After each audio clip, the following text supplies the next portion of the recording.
As a nutritionist खाने पे जो आप लोग कंट्रोल करने को कहते हैं ना कि वेट मशीन रहती है उस पर रखो फिर पकाओ फिर खाओ, वो सबसे इरिटेटिंग लगता है। ये नॉनसेंसिकल कंसेप्ट है। वजन कम करवाने वाले लोगों को आपसे और आपकी हेल्थ से कोई लेना देना नहीं है। लेकिन अगर नहीं नापेंगे तो फिर अपना वो कैलोरी डेफिशिएंट कैसे होंगे? डेफिशिएंट होते जाओगे तभी तो पतले होगे। एक हफ्ते के बाद हम तो आलू के पराठे खिलाते हैं और एक दिन में 1 किलो वजन कम होता है। हमारा तो नारा ही है भरपेट खाओ वजन घटाओ। तो आप जंक फूड रिकमेंड करते हैं कि वो भी पेट भर के खाया जा सकता है? उसको जंक फूड कहा किसने? पहले तो उस बंदे को लाना पड़ेगा ढूंढ के। हमारे मील प्लान में पास्ता, पिज्ज़ा, हाका नूडल, पाव भाजी, बर्गर, सैंडविच, मोमोज, डम्पलिंग्स, दाल बाटी, दाल ढोकली, काठी रोल, सब कुछ होता है। हमें पता नहीं बॉडी को क्या चाहिए, और ये जो सो कॉल्ड एक्सपर्ट बने बैठे हैं, हमें पता है बॉडी को क्या चाहिए, इसलिए ये डब्बे के अंदर ये है ये। अरे बॉडी को चाहिए नहीं, वो बॉडी को चाहिए, उसको घास भी खिलाओगे तो बॉडी निकाल लेगी उसमें से क्या चाहिए। आपके इस प्रोग्राम में कोई मेडिसिन या कोई सप्लीमेंट आप देते हैं ताकि वजन अपने आप कम हो जाता है? हमारे प्रोग्राम में कोई भी गोली, capsule, herbal, supplement, protein shake बिल्कुल भी नहीं होता है। Finally, which can be surprising for you, weight loss के लिए हम एक्सरसाइज भी करवाते नहीं हैं। हमारे प्रोग्राम में कम्प्लीटली बेड रिडन महिलाएं हैं, उनका भी वज़न बेड पे लेटे लेटे, सोफे पे बैठे बैठे टीवी देखते रहो, मनपसंद खाना पेट भर के खाते रहो। 1 घंटे में 2 किलो वज़न कम होता है। जब जिसको चाहे हमें चैलेंज कर सकता है, हम प्रूव करके दिखाते हैं। सबके सामने ओपन चैलेंज है।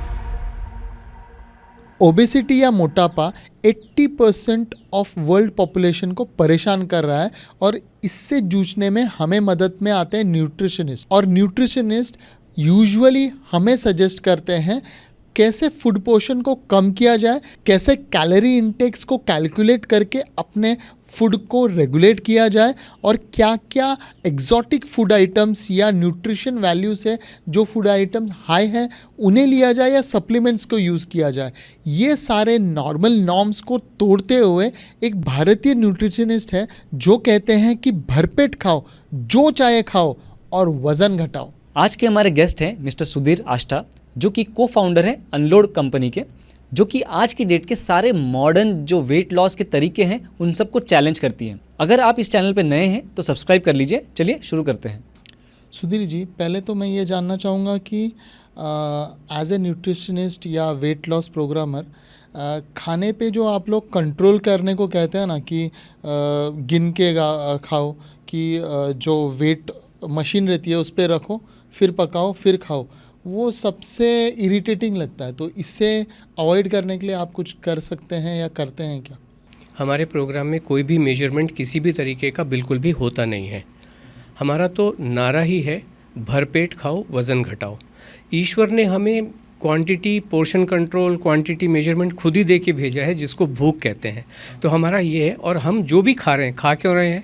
भूख मिटाने के लिए खा रहे हैं। तो ये मशीन पे नापने तोलने वाली बात हमारे सिस्टम में एग्जिस्ट करती नहीं है। जब आपको भूख लगे, खाना खा लीजिए और पेट भर के खा लीजिए। तो भरपेट खाओ वज़न घटाओ। अगर पेट भर के नहीं खाया, वज़न जीवन भर कम नहीं होगा, ये बात तो गारंटेड है। नहीं सुधीर जी, मैं एक न्यूट्रिशनिस्ट के पास गया था, मेरा वज़न बीच में बढ़ गया था, तो उन्होंने मुझे कहा था कि इससे फॉर एग्जांपल दाल में प्रोटीन होता है, राइस में कुछ अलग होता है, मैदे में कुछ और होता है।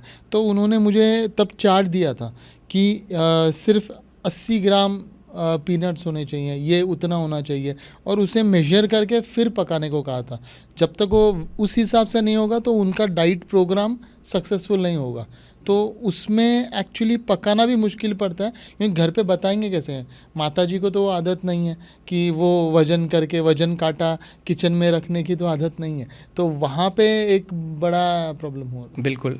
तो this is rest of them versus अस।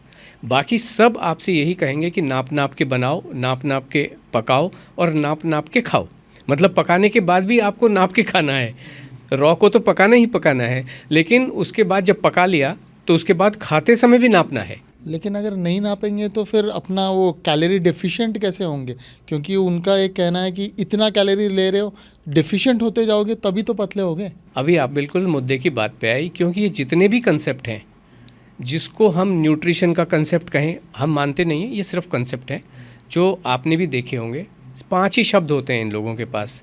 एक का नाम है कार्बोहाइड्रेट, दूसरे का नाम है प्रोटीन, तीसरे का नाम है फैट या फाइबर, चौथे का नाम है मेटाबॉलिज्म, और इन सभी का जो गुरु है या पिताजी है जिसका नाम है कैलोरी।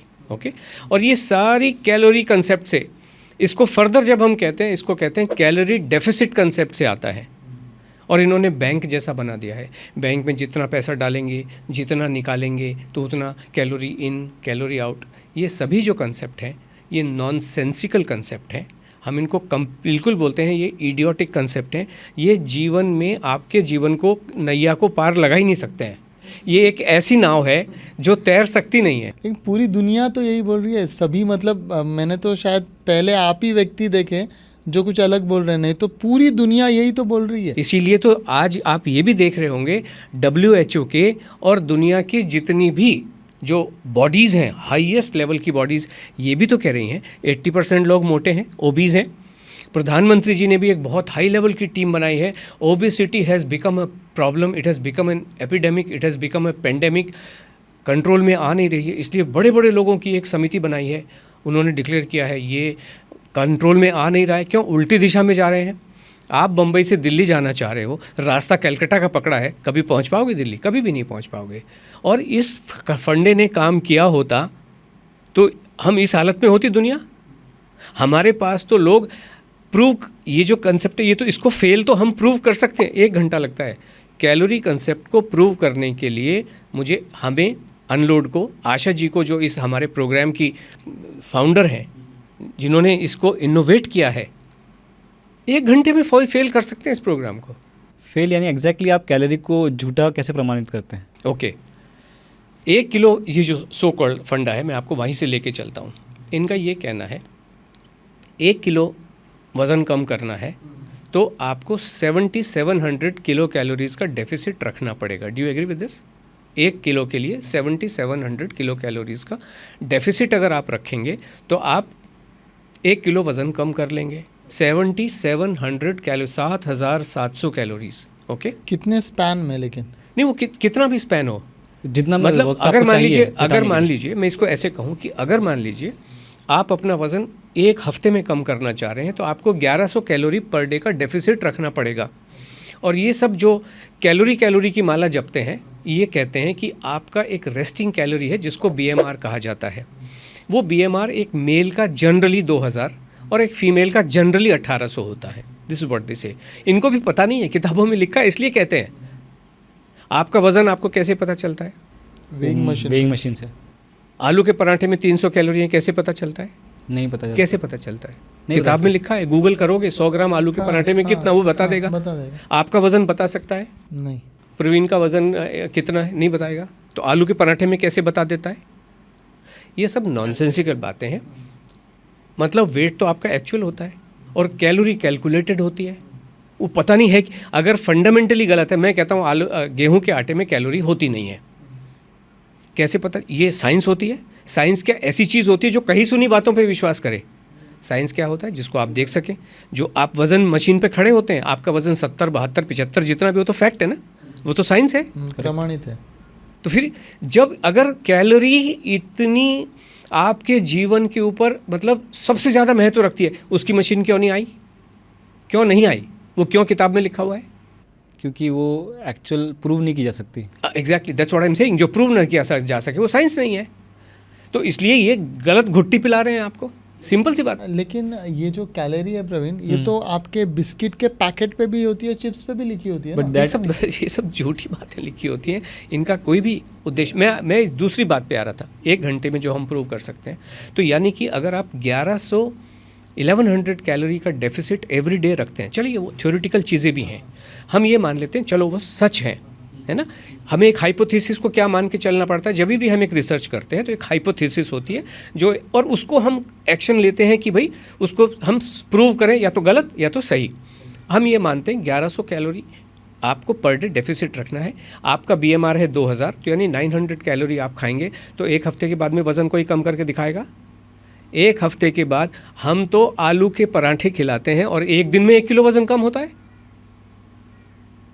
1 दिन लगता, 1 घंटे में, अब मैंने कहा 1 घंटे में मैं इस कैलोरी कंसेप्ट को फेल करूंगा। 2 किलो कैलोरी को 2 केजी वज़न कम करने के लिए कितनी कैलोरी डेफिसिट होना पड़ेगा, आप ही बताएं। 15,400 कैलोरी डेफिसिट होगा तब 2 किलो वज़न कम होगा। आशा जी मेडिटेशन में बिठाती हैं, 1 घंटे के मेडिटेशन में, मेडिटेशन से पहले वज़न किया, मेडिटेशन के बाद में वज़न किया, 1 घंटे का जो डिफरेंस होता है या 1 घंटा 5 मिनट का डिफरेंस होता है। और आप ये समझ सकते हो कि मेडिटेशन में 0 कैलोरी, आंखें भी बंद हैं, सांसें भी धीरे चल रही हैं, तो कोई भी कैलोरी का एक्सपेंडिचर होता नहीं है। तो फिर बहुत कम होता है। हाँ, हमने बड़े बड़े लोग आते हैं हमारे पास, 50-50, 70-70 हज़ार रुपए की फिटनेस बैंड जो भी आप कहें, 27 किलो कैलोरी से लेके 54 किलो कैलोरी बर्न होती है 1 घंटे में ऑफ अ मेडिटेशन। वज़न कितना कम होता है? 2 किलो। 1 घंटे में 2 किलो वज़न कम होता है। जब जिसको चाहे हमें चैलेंज कर सकता है, हम प्रूव करके दिखाते हैं। ओपन चैलेंज है, सबके सामने ओपन चैलेंज है। किसको करना है? हम कंडक्ट करके दिखाते हैं। 100 लोगों को बिठाइए, 1 घंटे में 2 किलो नहीं 1 किलो कम होएगा। But fact of the matter ये है, कैलोरी कंसेप्ट 1 घंटे में धराशायी हो जाएगा। लेकिन आप कह रहे हैं कि कैलोरी का वज़न से फिर लेना देना है ही नहीं, बिल्कुल भी नहीं लेना देना है। तो वज़न कम होता है किसी और वजह से और कैलोरी उसमें कोई भी पॉइंट प्ले नहीं करती है, कोई भी रोल प्ले नहीं करती, बिल्कुल 0 रोल है। आप खाना खाइए। और हम तो कह रहे हैं, हमारा जब प्रोग्राम शुरू होता है, हमारा एक ग्रुप प्रोग्राम होता है, पूरी दुनिया में चलता है। जिस दिन ये प्रोग्राम शुरू होता है उस दिन जब किसी हमारे पार्टिसिपेंट की आँख खुलती है ना, आँख खुलने से आलू के पराठे खाते हैं पेट भर के। किसी को पराठे पसंद भी नहीं हो सकते। जैन समाज से बहुत सारे लोग आते हैं कि हम आलू नहीं खाते हैं। किसी को पसंद नहीं हो, बहुत सारे लोग हैं, 5% लोग हैं जिनको पराठे, 95% लोगों को बहुत पसंद है, लेकिन नहीं पसंद है तो हम उनको बता देते हैं आप क्या खा सकते हैं, है ना। पहले ही दिन हमारा रिकॉर्ड है, मतलब आज शुरू करेंगे, आँख खुली, आलू के पराठे, फिर केले खाएंगे, फिर मैंगो खाएंगे, फिर राजमा चावल खाएंगे, आलू टिक्की दिन भर खाएंगे। जो मैंने आपसे कहा, खूब खाओ, वज़न घटाओ। और कितना खाएंगे? आलू का पराठा चौथाई नहीं, हमारा मंत्र है दूसरा, भरपेट खाओ, वज़न घटाओ। जब तक आलू के पराठे को पेट भर के नहीं खाएंगे, वज़न का, तो ये सब कुछ खाते हैं, पेट भर के खाते हैं, दिन भर खाते हैं, अगले दिन फिर वज़न करेंगे। लेकिन सुधीर जी, अभी भी जो नॉर्मल आदमी इसी तरह खाता होगा जिसने वेट लॉस का अपने एम नहीं रखा होगा। उसका कोई एम नहीं होगा कि मेरे को वेट लॉस करना है। बहुत लोग हैं जो ओवरवेट भी हैं, ओबेस भी हैं, लेकिन उनका एम नहीं है हेल्दी रहने का, जो आयाम, तो उन लोग क्यों नहीं फिर पतले हो रहे हैं? सिर्फ आप ही के प्रोग्राम से कैसे? पतला होना क्यों है? पतला होना क्यों है? अगर आपका किसी का वज़न 80 किलो है, पतला होना क्यों है? अच्छा, तो सुधीर जी, पहले फिर ऐसा समझते हैं कि एक्चुअली मोटापा ये क्या चीज़ है और किस वजह से होता है, इस कंसेप्ट से पहले चालू करते हैं, फिर आपके इस पतले होने पे। और ये बीमारी है भी क्या? नहीं, एग्जैक्टली वो तो हम सभी पाएंगे, लेकिन इसमें मैं भी क्रॉस क्वेश्चन करूंगा, बिकॉज क्रॉस क्वेश्चन से हम लोग समझेंगे। चलेगा। ओके, तो जो वज़न है वो एग्जैक्टली क्या है? मास ऑफ द बॉडी, मतलब जो भी चीज़ें हमारे पूरे बॉडी में है, हाँ, उनका मास। हाँ, राइट फ्रॉम बोन्स, मास, सब कुछ है ना, बेसिकली हर चीज़ का मास हो गया ना। हाँ, बॉडी का फुल वेट। अगर इसको फंडामेंटली देखें, देखिए हम सबको कॉमन सेंस से पता है, हम कोई दावा नहीं, किसी भी चीज़ का हम कोई दावा नहीं करते हैं। कुछ चीज़ें जो हमारी एक्सपीरियंसड हैं, जो हमने over a long period of time हमने एक्सपीरियंस की हैं, सारी चीज़ें एक्सपीरियंस बेस्ड हैं। तो हमने ये देखा है, आप सभी को पता होगा कॉमन सेंस से, सबकी किडनी सेम साइज़ की होती है, किडनी, सबका लीवर सेम शेप और साइज़ का होता है। क्या चीज़ फ़र्क कर रही हैं? आपकी जो बोन्स हैं वो सबकी अलग अलग हैं, आपकी जो मसल्स हैं सबकी अलग अलग हैं, आपकी जो फैट है सबका अलग अलग है। तो फंडामेंटली 2 लोगों का जो वज़न है, आपका बाकी सब सेम है। आप 2 का जो वज़न अगर अलग अलग है तो इन 3 चीज़ों का वज़न अलग अलग है। तो आपको 55 किलो पे क्यों आना है? अगर ये ठीक है तो आप भी हो सकता है ठीक। आपकी बोन का वज़न क्या आपको तंग कर रहा है क्या? अगर आपके शरीर में बोन का वज़न ही मान लीजिए 25 किलो है, इनका 15 किलो है, तो how does it make a difference? Problem वहाँ है जो आपने कहा कि क्या ऐसा होता है। तो जो फैट है ना, हम सबको ये चाहिए कि हमारी मसल स्ट्रांग हो, हमारी बोन स्ट्रांग हो और हैवी हो, लेकिन फैट नहीं होना चाहिए। This is the fat which is causing the difficulties. Fatty liver हो गया, या आपके अंदर जो फैट घूम रहा है, या विसेरल फैट है, ये इस बात को इंडिकेट करता है कि जो एक्सेस फैट है ये आपकी बीमारियों के लिए कारण हो सकता है ना। तो इसलिए हमें फैट नहीं चाहिए। ये फैट होता किस जगह है बॉडी में? बॉडी में जो भी सेल्स हैं, मान लीजिए बॉडी ने सब चीज़ों के अलग अलग बनाए हैं, अधिकतर यही कहते हैं कि भाई कुछ ऑर्गन्स के अराउंड हो सकता है, टमी पे तो होता ही है, कुछ लोगों के आर्म्स में होता है, हिप्स में होता है, थाइज में जो भी सेल्स हैं वहाँ पे जाके वो इकट्ठा हो जाता बेसिकली है। विजिबल दिखता है वो कि यहाँ पे है ज़्यादा। नहीं, कुछ नहीं भी दिखता है, जैसे फैटी लिवर है, वो एक कंडीशन हो सकती है ना। So what I am saying is कि ultimately this is the fat which is not required. और जो हमारे बाकी ऑर्गन्स भी हैं, फंडामेंटली आप देखें ऑर्गन्स क्या हैं, मसल्स हैं, बेसिकली मसल्स हैं। तो ये हार्ट हमें मजबूत चाहिए। अगर आपने कोई भी ऐसा एक्शन लिया जिससे आपकी मसल्स वीक होती हैं, तो क्या आपका हार्ट वीक नहीं होगा? अभी वो जो खाना है वो तो सेलेक्टिवली वीक नहीं करेगा ना, कि नहीं ये वाली मसल को कमज़ोर कर दो, हार्ट को ना करो, ऐसा तो नहीं होता है। तो आपका क्या कमर भी, जो आपको बैक को जो स्ट्रेंथ चाहिए, बैक को जो शेप दे रहा है वो दे नहीं पाएगा, स्ट्रेंथ आपकी ख़त्म हो जाएगी। तो इसलिए वेट में फैट आपका हमें नहीं चाहिए। So it is as simple as that. So और फैट का खाने से कोई कनेक्शन नहीं, आप ये कहना चाह रहे हैं? फैट का जो उनके सवाल का मैं पहले जवाब दूं, इन्होंने ये कहा सब लोग तो वही खाना खा रहे हैं। अगर इस चीज़ को ऐसे समझें, आपने खाना तो खा लिया लेकिन उसका आपको परिणाम, आप ये कह रहे हैं परिणाम उनको अच्छा नहीं मिला, वज़न बढ़ गया। पहली बात तो वज़न खराब नहीं हो सकता है, हो भी सकता है, नहीं भी हो सकता है, लेकिन ऐसा हुआ क्यों, इसको ऐसे समझते हैं। आपको स्विमिंग आती नहीं है और आपने कहीं यूट्यूब में किसी बाबा जी को सुना कि भाई पानी में जाइए, कान में प्लग लगाइए, सर पे टोपी लगाइए, एक चश्मा लगाइए और पानी में कूद के सांस लेके गहरी ऐसे हाथ चलाइए, ऐसे पाँव चलाइए, और वो बंदा पानी में कूद गया तो क्या होगा? डूब जाएगा। डूबेगा। अगर साइकिल कोई कहे ऐसे हैंडल पकड़िए, ऐसे कुर्सी पे बैठिए, थियोरेटिकल नॉलेज है ना, तो दांत टूटने की उम्मीद हो सकती है। ऐसे ही अगर खाना खाने के बारे में पता नहीं है, साइकिल वही है लेकिन पता नहीं है तो गिरेगा, पानी वही है, स्विमिंग आती नहीं है तो डूबेगा। इसी तरीके से अगर खाना तो वही है, खाना आता नहीं है तो उसके परिणाम अच्छे नहीं हो सकते हैं। And this is what is exactly happening. हमारे एक पार्टिसिपेंट ने हमें कहा था जब प्रोग्राम ख़त्म हुआ, कमाल हो गया है, हमने सेम खाना, हम तो वही खा रहे। कोई भी व्यक्ति दाल चावल रोटी सब्जी के अलावा क्या खाएगा? एग फिश चिकन के अलावा क्या खाएगा? मैंगो केला ग्रेप्स के अलावा क्या खाएगा? खाना तो वही है कि नहीं? तो उन्होंने ये कहा खाना वही, तरीका सही।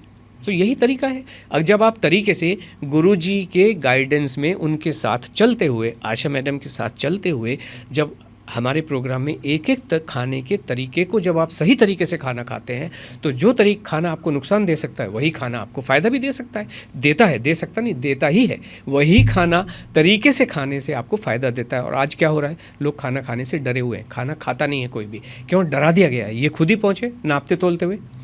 आपके इसी पहले वक्तव्य को लेके मैं आगे चलता हूँ। आपने क्या कहा कि वो डाइटिशियन के पास जाके आए, नाप तोल लेके आए, माता जी के पास गए, माता जी को समझ में आया नहीं, प्रोग्राम हो गया फेल, पैसे हो गए वेस्ट। हुए कि नहीं हुए? इसलिए हमारा जो फोकस है, हम महिलाओं को ही अपने प्रोग्राम में लेते हैं। हम पहले जेंट्स को लिया करते थे, लेकिन महिलाओं से आपके केस में एक अलग बात हो जाती है। लेकिन हो क्या रहा है, घरों में खाने से डरने की वजह से खाना बन नहीं रहा है। चाहे तो महिलाओं की तबीयत ख़राब होने, खड़ा नहीं हुआ जाता, इतना कौन बनाएगा, या खाना किचन में घुसने का मन नहीं करता है। इसलिए सुबह उठी हस्बैंड को कहती हैं ये पकड़ो चाय, ये पकड़ो ब्रेड, डुबो खाओ और निकलो। या कुछ चीज़ें ऐसी आ गई हैं, न्यूट्री चॉइस बिस्किट्स, इसमें फैब्रिक क्या होता है, वो फाइबर होता है, फाइबर भरे हुए हैं, न्यूट्रिशन। अरे न्यूट्रिशन बिस्किट में होगा कि आलू के पराठे में होगा? तो ये चीज़ें हो रही हैं, इसलिए खाना बन नहीं रहा है खाने से, चाहे वो डरने की वजह से, चाहे हेल्थ इशू की वजह से, चाहे आलस की वजह से। इस वजह से हमारा जो पूरा फोकस है, खाना खा लो, पेट भर के खा लो। नाश्ता कर रहे हो तो आप पोहा खाओ, चाहे उपमा खाओ, चाहे आलू पराठे खाओ, पनीर पराठे खाओ, इडली सांभर खाओ, खा लो, पेट भर के खा लो और अपने कन्वीनियंट टाइम के हिसाब से खा लो। तो जैसे ब्रेकफास्ट में हम कहें, कोई लेडी ऐसी है, टीचर है, 7 बजे 8 बजे स्कूल पहुंचना है, भागी जा रही है। कोई ऑफिस वाला बंदा है, 10 बजे निकलना है। तो आपके कन्वीनियंट टाइम पे, अगर मान लीजिए मैंने एक टाइम दिया तो प्रेशर आ गया कि नहीं आ गया, तो मैं आपको प्रेशर क्यों दूँ? आप मेरे पास आते हो, किसी एक्सपर्ट के पास परेशान होने को आते हो कि आनंद के लिए आते हो? किस लिए जाते हैं हम? किसी एक्सपर्ट के पास आनंद के लिए जाते हैं कि जीवन सरल हो जाए। और जब आप जाते हो, आपको तो और कठिन बना के छोड़ दिया। पहले कच्चे को नापो, फिर पका के नापो, है ना। सो मेरे सवाल पे वापस आ जाता हूँ मैं। आपने वापस रिटर्न दोहराया है कि खाना सही तरीके से खाने से जो है वो फैट रेगुलेट किया जा सकता है। तो वापस मेरा सवाल यही है, खाने का और फैट का डायरेक्ट कनेक्शन है या नहीं? कनेक्शन और इन सब चीज़ों को हमें भी पता नहीं है। जीवन के विज्ञान को क्या हो रहा है, कैसे होता है, किसी को भी पता नहीं है। बाकी लोग इस चीज़ को एक्सेप्ट करते नहीं हैं क्योंकि उनको लगता है कि उन्होंने 10, 12, 15, 20, 50, 100 किताबें पढ़ ली हैं, उनको सब पता है। हम ये कहते हैं आप 1 करोड़ किताबें भी पढ़ लोगे तो भगवान के बनाए हुए इस जीवन को समझ पाना बिल्कुल असंभव है, टोटली असंभव है। कोशिश ज़रूर कर सकते हैं बट हम बिल्कुल भी समझने की दावा भी नहीं करते हैं। और हम कहते हैं हम बिल्कुल अनाड़ी हैं, अज्ञानी हैं, हमें कुछ नहीं पता। But fact of the matter ये है कि आशा जी ने जो ये फार्मूला निकाला है, इसको आप एक दिन फॉलो करो, अगले दिन वज़न डेफिनेटली कम होता ही होता है। इट डजंट टेक, ये लगता इतना समय लगता ही नहीं है कि 7 दिन के बाद रिजल्ट मिले, कि 1 दिन के बाद रिजल्ट, 1 महीने के बाद रिजल्ट मिले, बिल्कुल भी नहीं है। रिजल्ट इमीडिएटली मिलता है। सुधीर जी, आपने 2-3 बार आशा जी कहा है, तो आशा जी आखिर है कौन? उनके बारे में तो बताएं। आशा जी, आशा अष्ट, हमारा एक प्रोग्राम चलता है जिसका नाम है अनलोड। ये जो फार्मूला खोज निकाला है वज़न कम कराने का, आशा अष्टा मैडम है जिन्होंने ये जो लाइफस्टाइल है इसको ठीक करने का सही तरीका देख लिया है। और उनका एक प्रोग्राम चलता है 90 डेज़ का, ये ऑनलाइन प्रोग्राम चलता है, वेट लॉस का प्रोग्राम चलता है। तो आशा जी वो एक वेट लॉस एक्सपर्ट हैं, विमेंस वेट लॉस एक्सपर्ट। हमने कहा कि भाई हम आपका वेट लॉस कराएंगे, नॉर्मल तरीके से करा देंगे। तो ये आशा जी हैं, वो अपने साथ, उनके साथ जो लोग जुड़े हुए हैं हज़ारों के तादाद में, उनका ध्यान रखती हैं। सुबह से शाम तक उनके साथ संपर्क रहता है, उनके जीवन को दिशा दिखाने की कोशिश करती हैं। इसलिए इस टाइप के पॉडकास्ट वगैरह में उनका आना बहुत सारी बारी संभव नहीं हो पाता है। लेकिन 90 डेज़ कहा आपने, तो जैसे आपने कहा ये तो 7 दिन में भी 1 किलो कम हो जाएगा, तो जिसको 1 ही किलो कम करना है उसके लिए 7 दिन का ही क्यों नहीं, और मतलब 90 दिन का प्रोग्राम लेना ज़रूरी है? 90 दिन, जी हाँ। एक्चुअली कुछ चीज़ें ऐसी होती हैं जो साइंस के हिसाब से ठीक भी लगती हैं। एक फार्मूला है जिसको 7-21-90 कहा जाता है, वो हमने भी देखा है। क्यों देखा है? मैंने आपसे कहा हमारी सारी चीज़ें एक्सपीरियंस बेस्ड हैं। हमारा पहले एक प्रोग्राम 30 दिन का भी चला करता था और एक 7 डेज़ का भी चला करता था। 7 दिन में क्या होता है कि नई हैबिट्स आपकी 7 दिन में बन जाती हैं। चाय ब्रेड से पराठे तक पहुंचने में आपको 7 दिन का समय लगता है कि हाँ ठीक है। ये जो नई हैबिट्स, आपकी जो नई लर्निंग हुई है, इसको हैबिट बनाने में 21 डेज़ लगते हैं। तो हमने 1 महीने का प्रोग्राम चलाया इस साइंस को टेस्ट करने के लिए। लेकिन इस हैबिट को आपकी लाइफस्टाइल बनने के लिए 90 दिन लगते हैं। लाइफस्टाइल का मतलब है कि जो प्रोग्राम के साथ ख़त्म ना हो जाए, पूरे 90 लाइफ लॉन्ग चले, till the end of your life, उसको लाइफस्टाइल, इसलिए 90 डेज़ लगते ही लगते हैं। तब जब आप 90 डेज़ आशा जी के साथ चलते हैं तो आपकी लाइफस्टाइल बिल्कुल सेट हो जाती है। उसके बाद वो आपको कहीं देखने की ज़रूरत नहीं है। आप आँख खुलते हैं तो आपको पता चलता है कि अभी क्या करना है, अभी क्या करना है, अभी क्या करना है। आपकी बॉडी परफेक्ट सेटअप में आ जाती है। आपने इस पूरे दौरान जब एक्सप्लेन कर रहे थे तब आपने हैबिट कहा, ये हैबिट आपकी इतने समय में बढ़ जाएगी, इतने समय सेट हो जाएगी। तो हैबिट यानी कि क्या आप कुछ फिजिकल चीज़ें बताते हैं या मेंटल चीज़ें होती हैं, क्या होती है एग्जैक्टली? कुछ तो आप बता सकते हैं। फिज़िकल चीज़ें ही होती हैं, बिकॉज अल्टीमेटली हमारा बॉडी के साथ में जो एक्टिव इंटरेक्शन है, हम अपनी किडनी का ढक्कन खोला और देखा अरे फैट जमा हुआ है, टूथब्रश लिया, क्लीन कर दिया, ऐसा नहीं होता है ना। हमारा बॉडी के साथ में एक्टिव इंटरेक्शन क्या होता है, बॉडी के इंटरनल सिस्टम के हमारा एक्टिव इंटरेक्शन एक ही होता है, हम मुंह खोलते हैं उसमें कुछ रख देते हैं, उतना ही है। बाकी बॉडी अपने आप करती है, उसको चबाना, कितनी देर तक चबाना, उसकी कितनी लुगदी बनाना, कैसे अंदर लेके जाना। और जब अंदर जाने से, मैं इसको कहता हूँ ये पोस्ट बॉक्स का काम, पोस्टमैन का काम करता है। शिकागो वाली चिट्ठी शिकागो को, न्यूयॉर्क की चिट्ठी न्यूयॉर्क को, है ना, बम्बई की बम्बई को। तो अच्छा आपकी किडनी को ये चाहिए तो तुम ये ले लो, लीवर को ये चाहिए तुम ये ले लो। हमें नहीं पता क्या कर रहा है। और ये जितने भी जो लोग बोल रहे हैं इनको भी एक्चुअली पता नहीं है, बट बेचारे अपनी तनख्वाह को जस्टिफाई करते हैं, इनको पता कुछ नहीं, मुझे मालूम है ना। लेकिन this is what is happening. तो ये बॉडी अपने आप डिसाइड करती है, और जो बचा खुचा होता है अगले दिन बाहर निकाल के बाहर कर देती है, as a waste, whatever you call it. So ये जीवन उतना ही सरल है। अब आपने कहा कि ये क्या तरीका क्या होता है, तरीका ये होता है कि कॉम्बिनेशंस क्या हैं, कौन से कॉम्बिनेशंस आपके बॉडी में टॉक्सिक पैदा कर सकते हैं, गलत चीज़ों को पैदा कर सकते हैं। जैसे आपने देखा होगा, क्या कॉमन सेंस से बताइए कि आपने 1 गिलास दूध पिया, क्या उसके ऊपर आप नींबू चाट सकते हैं? एकदम से दही हो जाएगा कहते हैं। ऐसा लगे दही बन जाएगा ना, उसका फट जाएगा दूध। फट जाएगा। क्यों? ये आपको इसलिए पता है क्योंकि आपने अपनी आंखों के आगे होते हुए देखा है। यस और नो? जी। इस वजह से ये साइंस है और इसलिए आप उसको रेप्लिकेट कभी भी नहीं, कोई भी व्यक्ति ऐसा नहीं करेगा कि दूध पिया और नींबू खा लिया, कोई भी नहीं करेगा।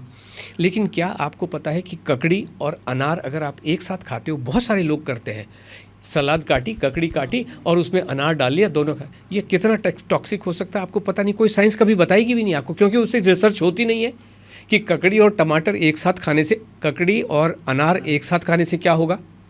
ये हाईली टॉक्सिक होता है, इससे वज़न बढ़ता है। आप ककड़ी अलग से खाओ, हाईली न्यूट्रिशियस, अनार अलग से खाओ, highly nutritious, the moment you mix it, ये टॉक्सिक है। अब ये किसी रिसर्च में आएगा नहीं, ये हमें प्रैक्टिकली पता है। आप खा लो, अगले दिन आपका तबीयत भी ख़राब रहेगा और वज़न भी बढ़ा हुआ आएगा खाने में किसी में। तो ये समझ में आया, ये तरीका ये होता है। लेकिन अच्छा चलो, मेरे को एक और चीज़ समझी, स्टार्टिंग से लेकर अब तक कन्वर्सेशन में हम लोग फ़ैट को कम करना चाह रहे हैं, लेकिन किसी के बॉडी में फ़ैट कितना है ये कैसे मापेंगे? हम तो नाप ही नहीं रहे। हम एग्जैक्टली वही हमारा सवाल है। ये कहते हैं आपका बॉडी फैट परसेंटेज इतना है, हम कहते हैं तो नॉनसेंसिकल चीज़ है।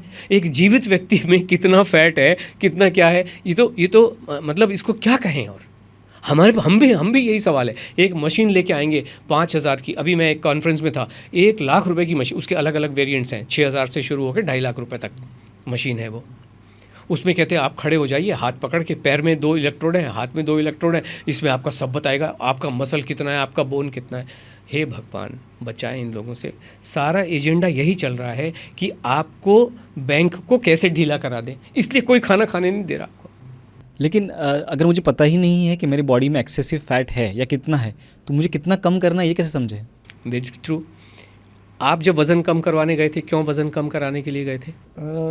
विजुअली ही मैं मोटा दिख रहा था। ओके। तो पेट भी बड़ा दिख रहा था, और दूसरा जनरली मैं कॉलेज डेज में 76-78 kg था मेरा जी। तब मैं 95-96 हो गया था, तो फिर मुझे वापस कम तो आना था। ओके, ठीक है, क्योंकि आप you are on the younger side of the age, इस वजह से आपको ऐसा फील हुआ।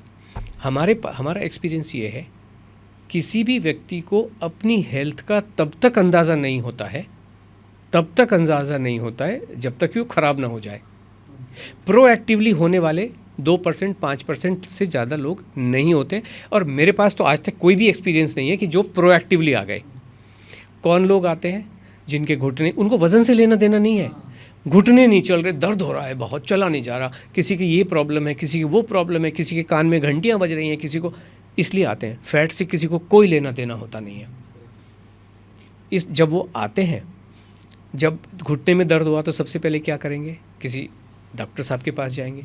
डॉक्टर साहब क्या करते हैं, घुटने का दर्द तो गया, अलग चीज़ हो जाती है, वो कहेंगे आप वज़न कम करके आओ। तब वो वज़न कम करने की भाग दौड़ में लगते हैं। वज़न कम करवाने वाले लोगों को आपसे और आपकी हेल्थ से कोई लेना देना नहीं है। वो रखते हैं आपको भूखा। जब भूखा रखते हैं तो आपकी मसल्स कमज़ोर, आपकी हड्डियां कमज़ोर, और आपका वज़न कम होता हुआ दिखाई दे सकता है मशीन के ऊपर। क्योंकि हड्डी जो, मान लीजिए 40 किलो की आपकी बॉडी में हड्डियां हैं, तो वो 30 किलो की रह जाएंगी। आपकी जो मसल्स 30 किलो की हैं, वो 20 किलो की रह जाएंगी। तो आपको लगता है 20 किलो वज़न कम हो गया, वाह वाह वाह क्या बात है। बट फैट वहीं का वहीं रहता है। क्यों? फैट कैसे पता चलेगा कि आपकी जो टमी है वो तो 48 इंच 4 फुट की टमी है, अभी भी उतनी की उतनी है, वो तो कम हो नहीं रही है ना, लेकिन वज़न कम हो रहा है, लेकिन वो गलत तरीके से वज़न कम हो रहा है। तो इसलिए जब लोग आते, तो इसलिए हम लोग, फैट कम हो रहा है कि नहीं हो रहा है किसी को भी पता नहीं है, लेकिन लोग आते तब, फैट कम कराने कोई नहीं आ रहा, लोग आ रहे हैं अपनी हेल्थ कंडीशन को ठीक करने के लिए। किसी को माइग्रेन बहुत भयंकर है, कोई ठीक नहीं करवा, सब कहते हैं, जितने भी हमारे रिसर्च पेपर्स हों या जो भी एनालिसिस, माइग्रेन का मैनेजमेंट की बात करते हैं, नी पेन मैनेजमेंट की बात करते हैं, या नी रिप्लेसमेंट की बात करते हैं। हमारे यहाँ आने के बाद तो 1 महीने में माइग्रेन कहते हैं लोग, क्या होता है हमें पता ही नहीं है। एक लेडी ने ज्वाइन किया अभी 2-3 महीने पहले, जो प्रोग्राम ख़त्म हुआ, वो मध्य प्रदेश के हेल्थ डिपार्टमेंट में, श्रुति जी हैं, मध्य प्रदेश के हेल्थ डिपार्टमेंट में काम करती हैं, और न जाने कितने लंबे समय से उनको माइग्रेन चल रहा था। कहते हैं डॉक्टर हमारे यहाँ चेंज होते हैं, मैं जाती हूँ, एक नई दवा लिख देते हैं, और अब ये खाना खाया जब से दाल चावल रोटी सब्जी पेट भर के खाया है, पेट भर के ब्रेकफास्ट, पेट भर के लंच, पेट भर के डिनर, जब से खाना खाना शुरू किया है। मैंगो के टाइम में मैंगो पेट भर के, केले के टाइम में केला पेट भर के।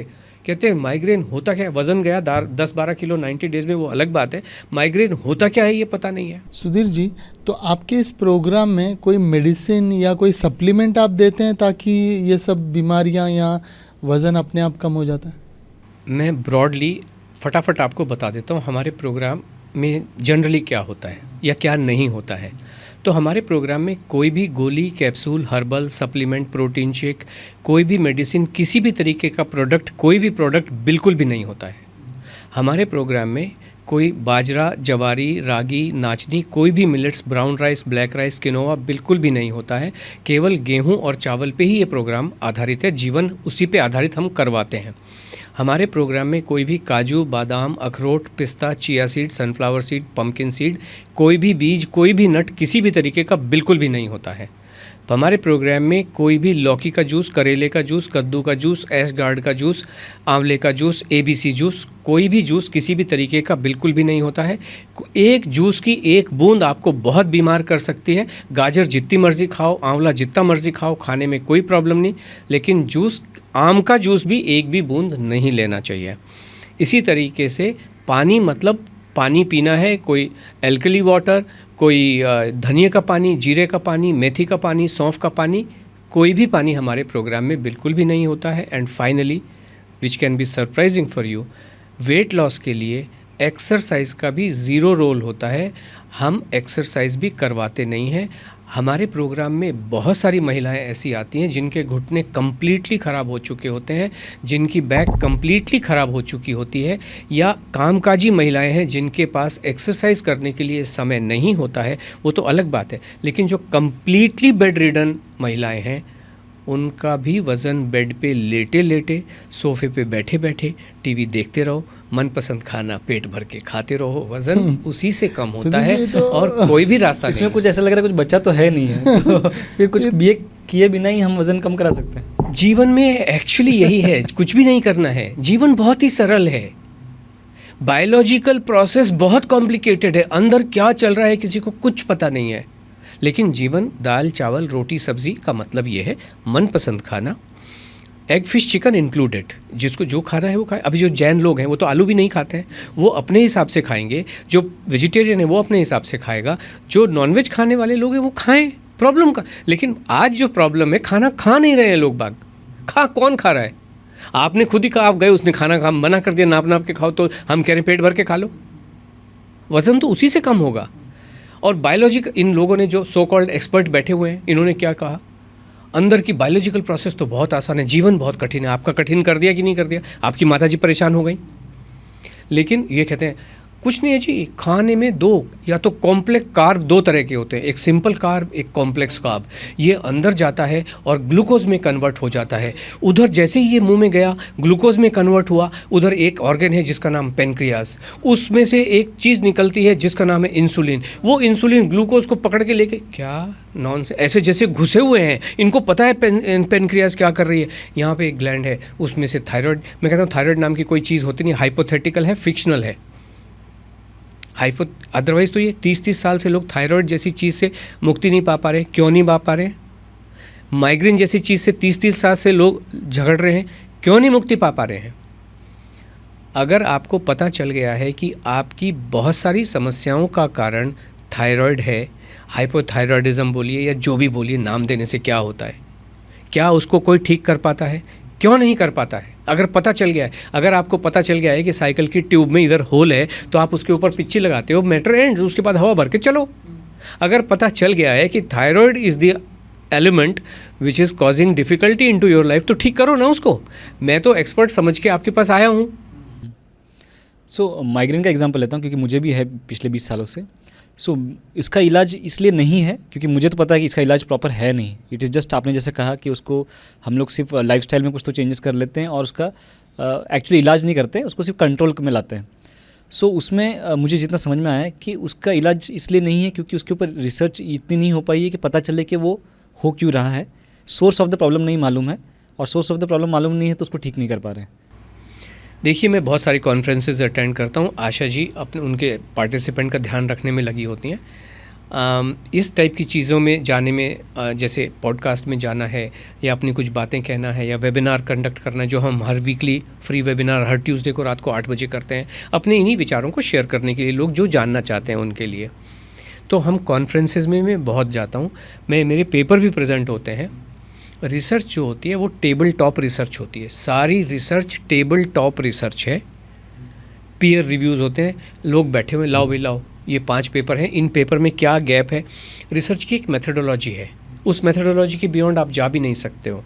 इसीलिए जो ओरिजिनल रिसर्च है वो तो एग्जिस्ट करती नहीं है कहीं। माइग्रेन में क्या रिसर्च करेगा क्या? तो क्यों नहीं हुई रिसर्च इतने साल? रिसर्च आज तो हम 2025 में बैठे हुए हैं। फंसी हुई सुनीता विलियम्स को उठा के लेके आ गए, नहीं लेके आ गए। तो माइग्रेन क्यों नहीं हो सकता है? क्योंकि इनके बूते की बात है नहीं, या तो एजेंडा है कोई ना कोई। क्यों नहीं ठीक? सर में दर्द ही तो हो रहा है। हमारे यहाँ तो 1 महीने के बाद में पता ही नहीं चलता है माइग्रेन होता क्या। और देखिए, हम दावा नहीं कर रहे हैं, हमारे जो पार्टिसिपेंट हैं, जो समस्याओं से जूझ रहे हैं, वो उसके बाद में आके खुद ही बोलते हैं कि अभी हमें तो पता ही नहीं है माइग्रेन होता क्या है। और माइग्रेन जो हमारे पास, जो हम रिसर्च, हम भी स्टैटिस्टिक्स, क्योंकि मेरे पास तो इतना डाटा है और ओरिजिनल डाटा है और असली डाटा है। उस डेटा को जब हम स्टैटिस्टिकल एनालिसिस पे देखते हैं तो हमारे पास आने वाला जो एवरेज एज है 48 ईयर्स है। यानी कि हमारे पास 16 साल की लड़कियां भी आ रही हैं और 75 साल की महिलाएं भी आती हैं, बट ये साइड में थोड़े ज़्यादा आते हैं। तो 48 ईयर्स जो है वो एवरेज एज है। अभी आप सोचिए, अगर हम 60 साल वाले की बात, 48 एवरेज वाले की भी बात करें, अगर उसको माइग्रेन होगा तो पिछले 10 साल से तो होगा, तो 10 साल से तो डेफिनेटली ठीक नहीं हुआ है ना। यहाँ पे आके तो हमारा तो एक ही प्रोग्राम है, 90 डेज़ का ही है, जिससे हम लाइफस्टाइल आपकी ठीक करा देते हैं। 1 महीने के बाद में माइग्रेन होता क्या है पता नहीं होता। उस महीने में किसी को एक बार आ जाता है, क्योंकि अगर वो उस स्टेज पे बैठे हुए हैं। एक बार के बाद कभी भी नहीं आएगा, ये बात तो पक्की है। लेकिन सारी बीमारियों की जो जड़ है आपके हिसाब से वो खाना ही है। मैंने आपको अभी कहा, हमारा बॉडी के साथ में एक ही इंट्रैक्शन है, मुंह खोला उसमें रख दिया, बस उतना ही है। आप क्या रख रहे हो, कैसे रख रहे हो, कब रख रहे हो, कितना तो हमारे यहाँ होता ही नहीं है। पेट भर के खाना है। अगर आपने पेट भर के खाना नहीं खाया तो आप बहुत सारी परेशानियों को इनवाइट, खुद ही न्योता दे रहे हो कि आ जाओ, आ बैल मुझे मार। लेकिन एक चीज़ अभी अब तक हमने बात नहीं की जंक फूड के बारे में। अभी आपने कहा खाना तो पेट भर के खाना है, तो आप जंक फूड रिकमेंड करते हैं कि वो भी पेट भर के खाया जा सकता है? पहले तो जंक फूड को डिफाइन करना पड़ेगा। आपका क्या मतलब है?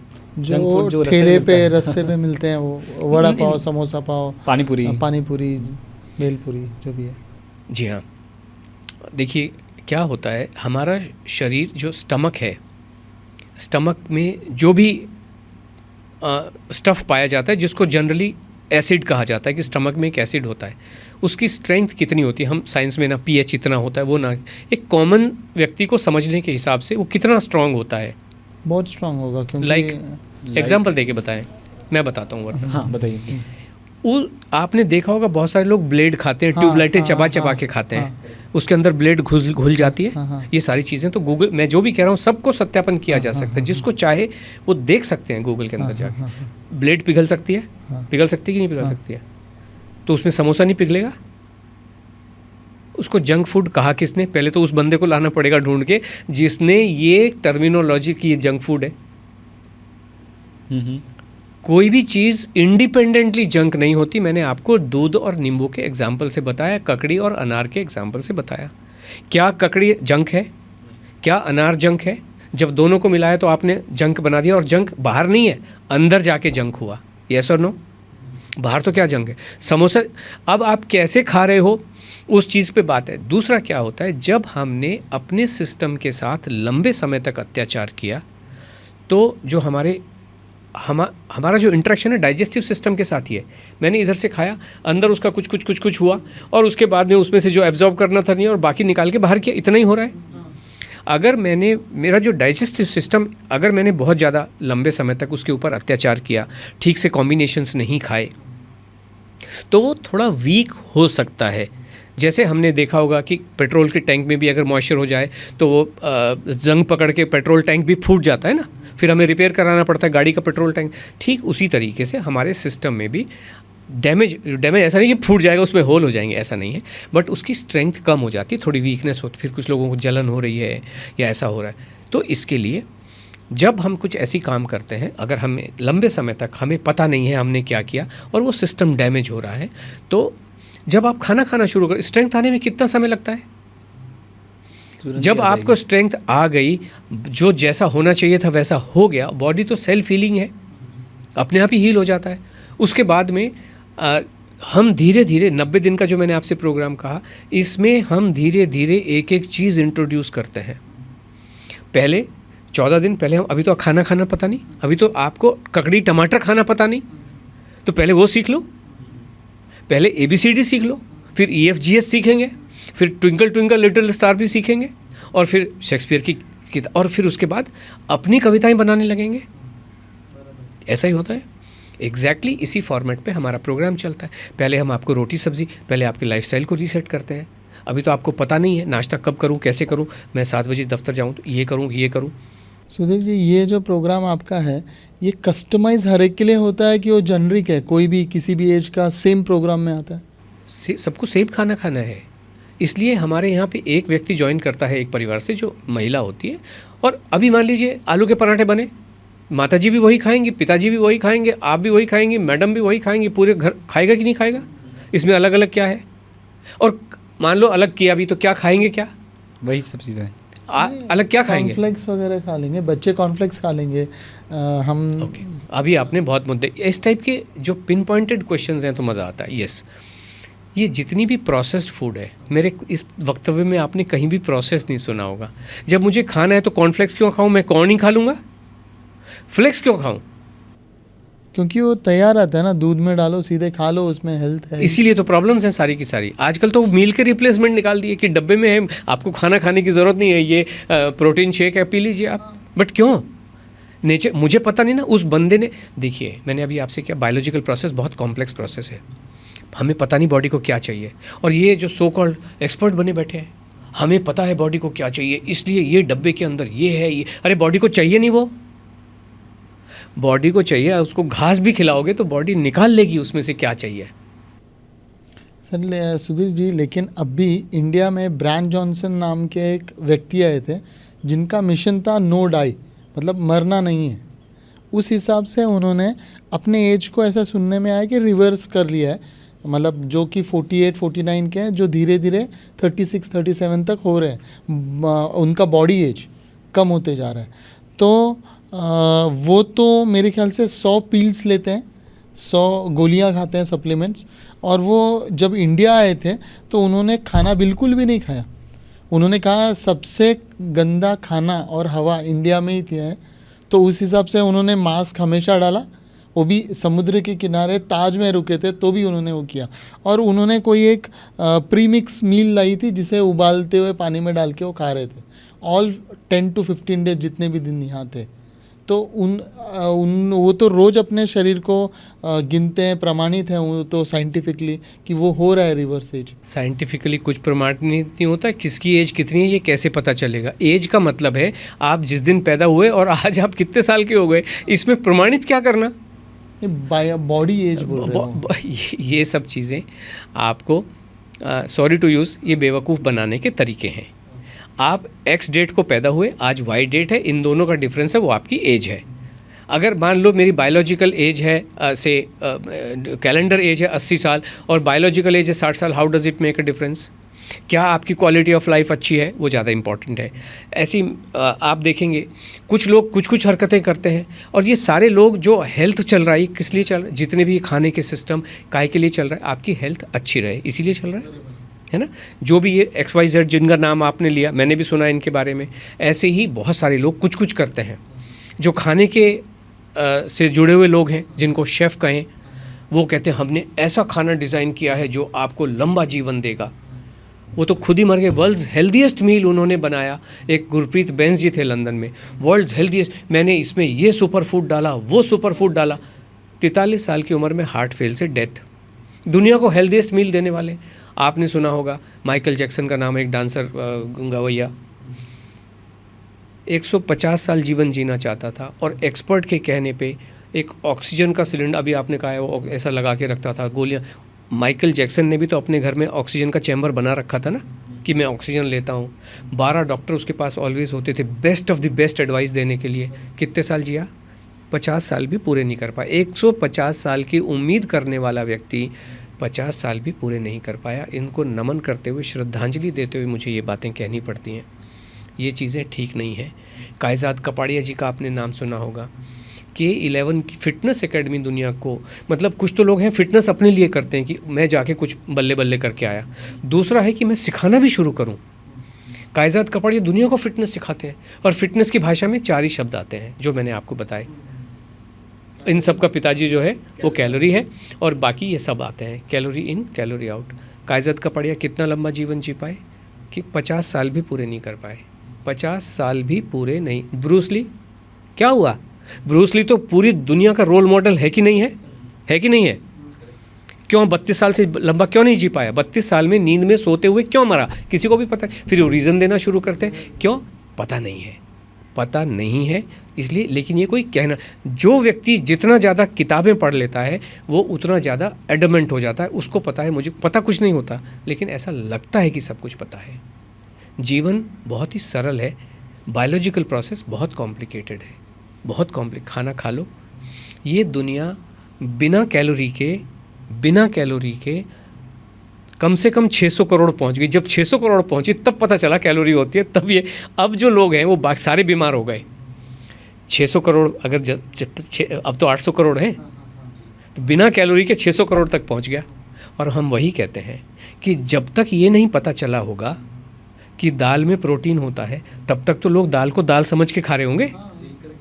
और अब उनको दाल में दाल नहीं दिखाई देती, अब उनको दाल में प्रोटीन दिखाई देता है। और फिर प्रोटीन की भी क्वालिटी होने लगी, मतलब इजीली डाइजेस्टिबल प्रोटीन या हैवी प्रोटीन। नॉनसेंस है। अरे दाल को दाल समझ के खा लो, पराठा को पराठा समझ के खा लो, चिकन को चिकन समझ के खा लो। कौन व्यक्ति चिकन को डेड बॉडी समझ के खाता है? कोई कि लाश खा रहा हूँ? लेकिन सुधीर जी, ऐसे कहते हैं कि पहले के ज़माने में जो खाने की क्वालिटी थी वो थोड़ी अच्छी थी, इसलिए तब के लोग हेल्दी थे। जैसे कि दूध, दही या एग्स या इवन गेहूं की क्वालिटी अच्छी थी, ऐसे कहते हैं। तो अभी वो सब डिटोरिएट हो रही है due to fertilisers and chemicals in field and everything. बहुत अच्छी बात कही आपने। ये सवाल पूछना बहुत ज़रूरी था। फर्टिलाइज़र बनाए किसने? किसान ने बनाए? नहीं, किसने बनाए? फैक्ट्री, Chemical हमने- factories हैं। हाँ, फैक्ट्री को हमने बनाए हैं। फैक्ट्री हमने बनाई, करेक्ट। लेकिन वो फर्टिलाइज़र का डिज़ाइन किसने किया? इंसान नहीं किया होगा। किसी, मतलब एक होता तो Scientist इंसान ही है, ने। पर साइंटिस्ट ने Scientist ने किया, किया। ठीक है।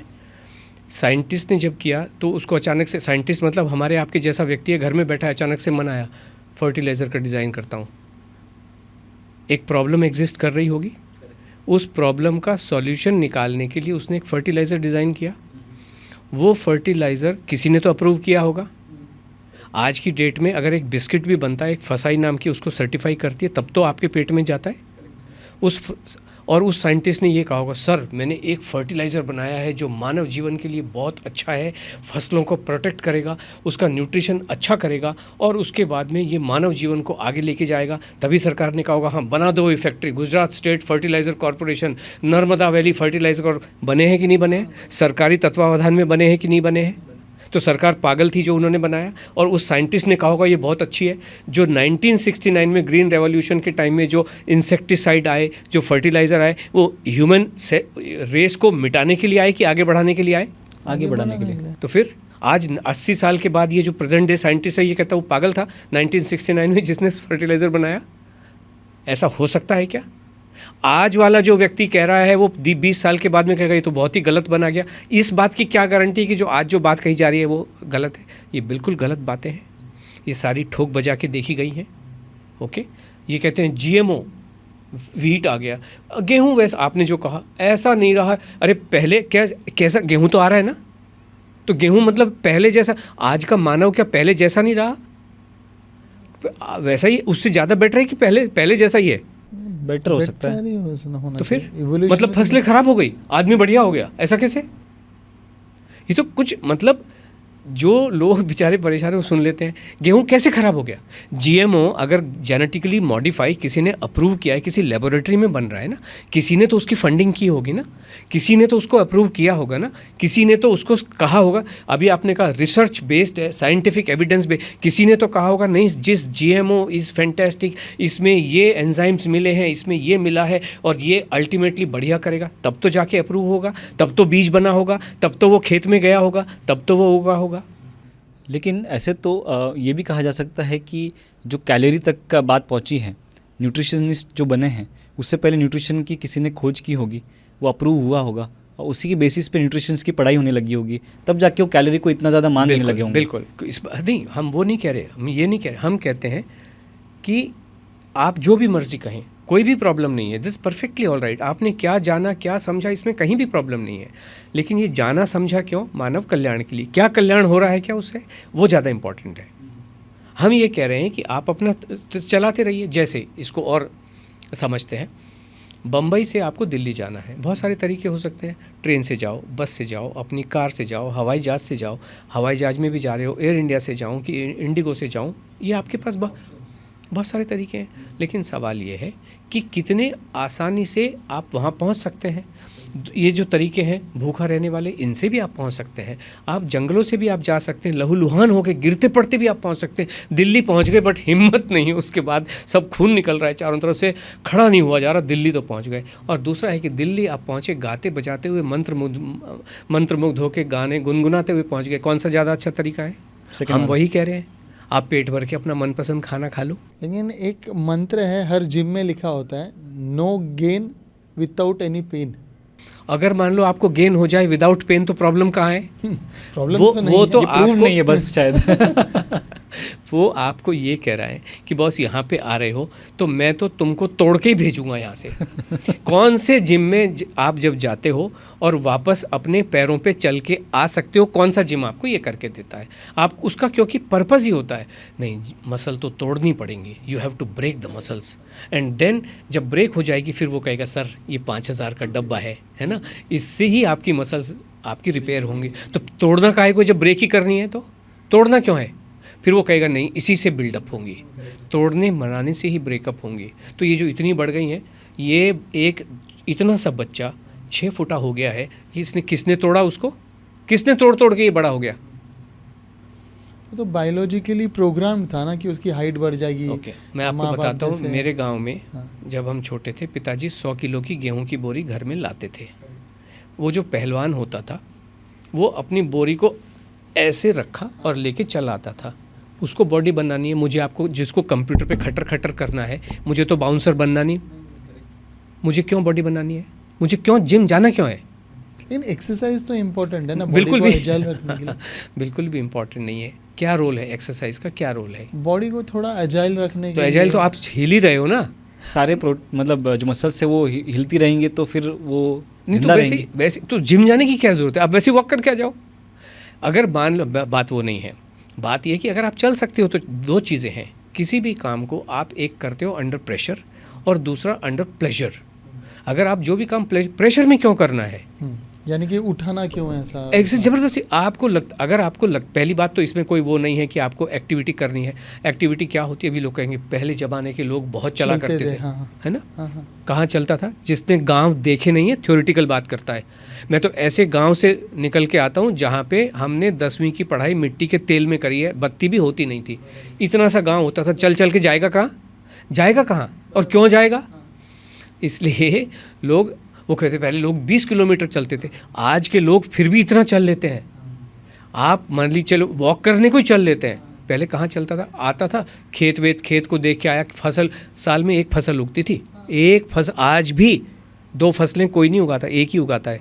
और जब किसान फसल उगाता है तो खेत को अगर बैल से भी कर रहा है, ट्रैक्टर से तो एक दिन में उसकी प्लॉइंग हो जाती है। बैल के मान लो 15 दिन भी करता था, उसका फट्टा होता था पीछे, किसान उसके ऊपर खड़ा होता था, बैल ही चलते थे। किसान तो हल के ऊपर अपना वेट दे के चलता था, वो खड़ा रहता था। जिन्होंने देखा नहीं वो ऐसी बातें करते हैं और कुछ भी बात कर सकते हैं, कहाँ प्रॉब्लम है? But fact of the matter ये है, आज का व्यक्ति ज़्यादा एक्टिव है। पहले वाला खेत में जाके आया, एक बार फसल लग गई, उसके बाद में वो जाएगा, दोपहर में आएगा, मस्त सोएगा, शाम को घर के बाहर हुक्का पिएगा बैठ के। और फसल भी साल में शायद 15 दिन ही आपको जोतनी पड़ती है। Exactly, that's what I am saying. सिर्फ 15 दिन ये साल सारी बातें आपको पिला पिला के कॉन्फ्रेंस में, और ये जितने लोग हैं कॉन्फ्रेंस में बैठ के, हज़ारों लोगों, जिनमें प्राइमरीली स्टूडेंट्स होते हैं, चाहे वो एमएससी के स्टूडेंट्स हों, चाहे वो कुछ भी हों, उनको गलत ये डाल रहे हैं, जिन्होंने कभी गांव देखा नहीं है, जिन्होंने कभी आज से पुराना ज़माना विजुलाइज नहीं किया है, उनको ऐसी बातें करते हैं। देख लो ना मदर इंडिया जाके, कितनी देर किसान नरगिस कितने दिन खेत में हल चला रही है सुनील दत्त को लेके साथ में। आपने ना थोड़ी देर पहले आप कह रहे थे कि किसी भी जो है फल का या फ्रूट का जूस नहीं पीना चाहिए, मतलब उसको पानी में कन्वर्ट नहीं करना चाहिए। तो वैसे जैसे हम तेल घी खाते हैं, ये भी तो किसी न किसी सॉलिड या सेमी सॉलिड चीज़ को हमने करके फिर उसको पानी बनाया है। तो जी वो हाँ, भी बिल्कुल। क्या हर चीज़, अभी हम जब ये कहते हैं, मैं कहता हूँ कोई सीड नहीं खा रहे, तो कुछ लोग आते हैं जो लॉजिकल वे में बात करना, या जिसको कहते हैं ना बाल की खाल निकालने की बात करें। क्यों? गेहूं भी तो बीज है, दाल भी तो बीज है, हम तो बीज खा रहे हैं। But fact of the matter ये है कि अननेसेसरी कॉम्प्लिकेट क्यों करना लाइफ को। मैंगो दिया, मैंगो खा लो ना। बिकॉज जब आप उसका जूस निकाल रहे हो या उसका रस निकाल रहे हो, या इसको नए ज़माने की भाषा में कहें, जब आप उसका एक्सट्रैक्ट निकाल रहे हो, तो पता नहीं आपने क्या निकाल लिया और क्या छोड़ दिया। जब सरसों का मैं बना रहा हूँ तो मैं तो तेल ही बना रहा हूँ, मुझे तो तेल को ही इस्तेमाल कर, मत खाओ ना आप तेल, दैट्स इज़ ओके। आप तड़का मत लगाइए ना, कहाँ प्रॉब्लम कहाँ है। बट अगर आप लगा रहे हो तो फिर उसको कॉम्प्लिकेट मत करो। नहीं, आप सनफ्लावर ऑयल ही लेना चाहिए भाई, नहीं है वो, आप ज़बरदस्ती किसी चीज़ का तेल निकाल लाए, है ना। तो जब आपको अगर तड़का लगाना ही है, तो हम ये कह रहे हैं बहुत सरसों के तेल का, मूंगफली के तेल का लगा लो। ये ऑलिव ऑयल वगैरह यही बीमार कर रहे हैं, सनफ्लावर ऑयल, ये जो नए ज़माने के अदर देन दीज, वो जो हमारे 3-4 भारतीय ट्रेडिशनल ऑयल के बगल में, क्योंकि ये तो सरसों होती नहीं है मान लो विदेश में, तो उसने ऑलिव का तेल निकाल लिया। हमारे यहाँ तो भारतीय संस्कृति तो बहुत रिच संस्कृति रही है हमेशा से, तो क्यों कॉम्प्लिकेट क्यों करना, सनफ्लावर का तेल क्यों निकालना है। तो आपका बादाम तेल या काजू और ये ड्राई फ्रूट्स के बारे में क्या विचार है? ये भी तो बीज हैं, वो तो हेल्दी हैं। हमारे प्रोग्राम में होता नहीं है, हेल्दी होते नहीं है। आपके हिसाब से बादाम और काजू और किशमिश ये हेल्दी नहीं है? बिल्कुल भी नहीं है। ये हेल्दी नहीं है? बिल्कुल नहीं है, ये बहुत बीमार करने वाली चीज़ें होती हैं।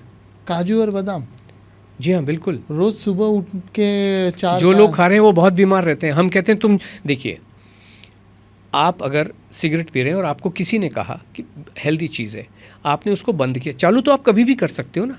हम भी कहते हैं बंद करके देख लो, एक बार बंद करके देख लो। जो लोग बीमार हैं, नींद आती नहीं है, ब्लोटिंग भयंकर रूप से हो रखी है, माइग्रेन, आप बादाम खाते हो? ओके। जो लोग बादाम खाने वाले बहुत मतलब माइग्रेन के, सर के दर्द से, डाइजेस्टिव इश्यूज से बहुत परेशान रहते हैं, हम कहते हैं बंद करके देख लो ना। नींद नहीं आती, बोले रात भर हम करवटें बदलते रहते हैं, 11 बजे बत्ती बंद करते हैं, नींद आती है 4 बजे। तो हमने कहा ये बंद करके देख लो ना एक बार। बादाम से नींद नहीं होती? यस, बहुत प्रॉब्लम्स हैं। बंद करके, जैसे उन्होंने बंद किया, ज़्यादा दिन नहीं लगते हैं राजेश जी, केवल 2 दिन के भीतर ऐसी मीठी नींद आती है कि ऐसी नींद तो हम कभी भी नहीं सोए। सुशील जी, आप जो भी कह रहे हैं ना, वो पूरा विरोधाभास है। जो हम लोग आज तक सुनते आ रहे हैं ट्रेडिशनली, उससे एकदम अलग है। क्योंकि जो भी न्यूट्रिशनिस्ट है, सबसे पहले तो कीटो डाइट पे डाल देता है कि आप कार्ब्स छोड़ ही दो, जितना जल्दी कार्ब छोड़ोगे उतने जल्दी पतले हो जाओगे। फिर जो आप नहीं खाने को कह रहे हो, बादाम, ये वो ड्राई फ्रूट्स को, वो अपनाने को कहते हैं। नॉनवेज ज़्यादा अंदर डालो, जो नॉनवेज खा रहे हैं। जो नहीं खा रहे उन्हें भी प्रोटीन के बराबर पनीर ही खाओ, सोया ही खाओ, या प्रोटीन का इतने स्कूप खाओ। तो ये सब एकदम ही अलग है। और आप एक्सरसाइज भी नहीं बोल रहे हो। वो एक्सरसाइज के लिए भी भले मुझे चलने में दिक्कत हो तो भी बोलते हैं भले लकड़ी लेके चलो, लेकिन इतने स्टेप काउंट्स आपके होने ही चाहिए, मतलब 500, 5000 जो भी है। तो ये सारा उनसे प्रोग्राम आता है। तो ये तो आप तो अलग ही दुनिया दिखा रहे हो। जी हाँ, बिल्कुल। कार्बोहाइड्रेट कहाँ से आया, कैसे पता चलता है कि गेहूं में कार्ब होता है, ये कैसे पता चला? क्योंकि उसी से सबसे ज़्यादा मे बी एनर्जी मिलती है। कैलोरीज? नहीं, वो अलग बात है। ग्लूकोज होता होगा उसमें। नहीं कि गेहूं में कार्ब होता है या किसी भी, ये कार्ब नाम का शब्द कहाँ से, जो डाइटिशियन को पता चला कि गेहूं में कार्ब होता है, ये कैसे पता चला? कैसे उसमें एक- कार्बोहाइड्रेट होता है एक ज़्यादा? डाइटिशियन हाँ। को, एक न्यूट्रिशनिस्ट को ये कैसे पता चला कि गेहूं में, चावल में कार्ब होता है? रिसर्च द्वारा। कहीं ना कभी कहीं किसी न किताबों किसी में होगा। एग्जैक्टली ये किताबों में लिखा है। हाँ। उसे पता थोड़ी, जो बीएससी कर रहा है उसको क्या पता गेहूं में कार्ब है? किताब में लिखा हाँ, है, किताब में wheat has got carbs. Correct. Yes, हाँ यस, बट वो भी किसी ने रिसर्च करके उस किताब में डाली होगी, right? You do not know, किताब में लिखा हुआ है, दैट इज अ फैक्ट। हाँ किसे डाला वो पता नहीं है, हाँ किताबों में लेकिन लिखा किताबों में लिखा है, ये फैक्ट है। हम्म। ओके, आप मुझे बताएं, आज हम 2025 में बैठे हुए हैं। ओके, इसका एग्जैक्टली मीनिंग क्या है? ये कौन से धर्म से संबंधित है? 2025 का मीनिंग क्या है? ग्रेगोरियन कैलेंडर से निकला है ये किसके बेसिस पे चलता है? क्राइस्ट जब जीसस से क्राइस्ट से। जन्मे थे, जीसस क्राइस्ट, जीसस उसके बाद क्राइस्ट, से यानी कि क्रिश्चियन धर्म से कहीं ना कहीं इसका कहीं ना रिलेशन संबंध, है। हाँ। क्रिश्चियन धर्म की एक किताब का नाम मुझे बताइए। बाइबल। बाइबल। ओके, और ये सबसे पूजनीय किताब है। कोई आहत ना हो, मैं एक एग्जाम्पल देने के हिसाब से जो सवाल चल रहा है उसके जवाब के लिए मैं यहाँ से लेके जाता हूँ। जी। आज हमारी धरती चंद्रमा, धरती सूरज के चारों तरफ घूमती है कि सूरज धरती के चारों तरफ घूमता है? धरती सूरज। घूमती है। आपको क्या पता है कि बाइबल के जगह जगह पे ये लिखा हुआ है कि सूरज धरती के चारों तरफ घूमता है? ये जियोसेंट्रिक कंसेप्ट है यूनिवर्स का। जियोसेंट्रिक मतलब सारे के सारे जो प्लैनेट्स हैं वो धरती के चारों तरफ घूमते हैं और धरती इसका केंद्र बिंदु है। ये बाइबल में एक जगह नहीं, कई जगह लिखा हुआ है, करेक्ट। और वो सबसे पूजनीय पुस्तक है। ठीक है, जी। 1532 में या 1542 में कोपरनिकस नाम का एक व्यक्ति आया जिसने कहा कि नहीं, ये हीलियोसेंट्रिक है, मतलब धरती सूरज के चारों तरफ, जो सूरज के चारों तरफ ये चीज़ें घूम रही हैं, सूरज स्टैटिक है, मतलब वो सूरज घूम रहा है, वो एक अलग बात है। उसके बाद में, कोपरनिकस के बाद में 1642 में या 1632 में समवेयर एक और व्यक्ति हुआ, साइंटिस्ट, जिसका नाम है गैलीलियो।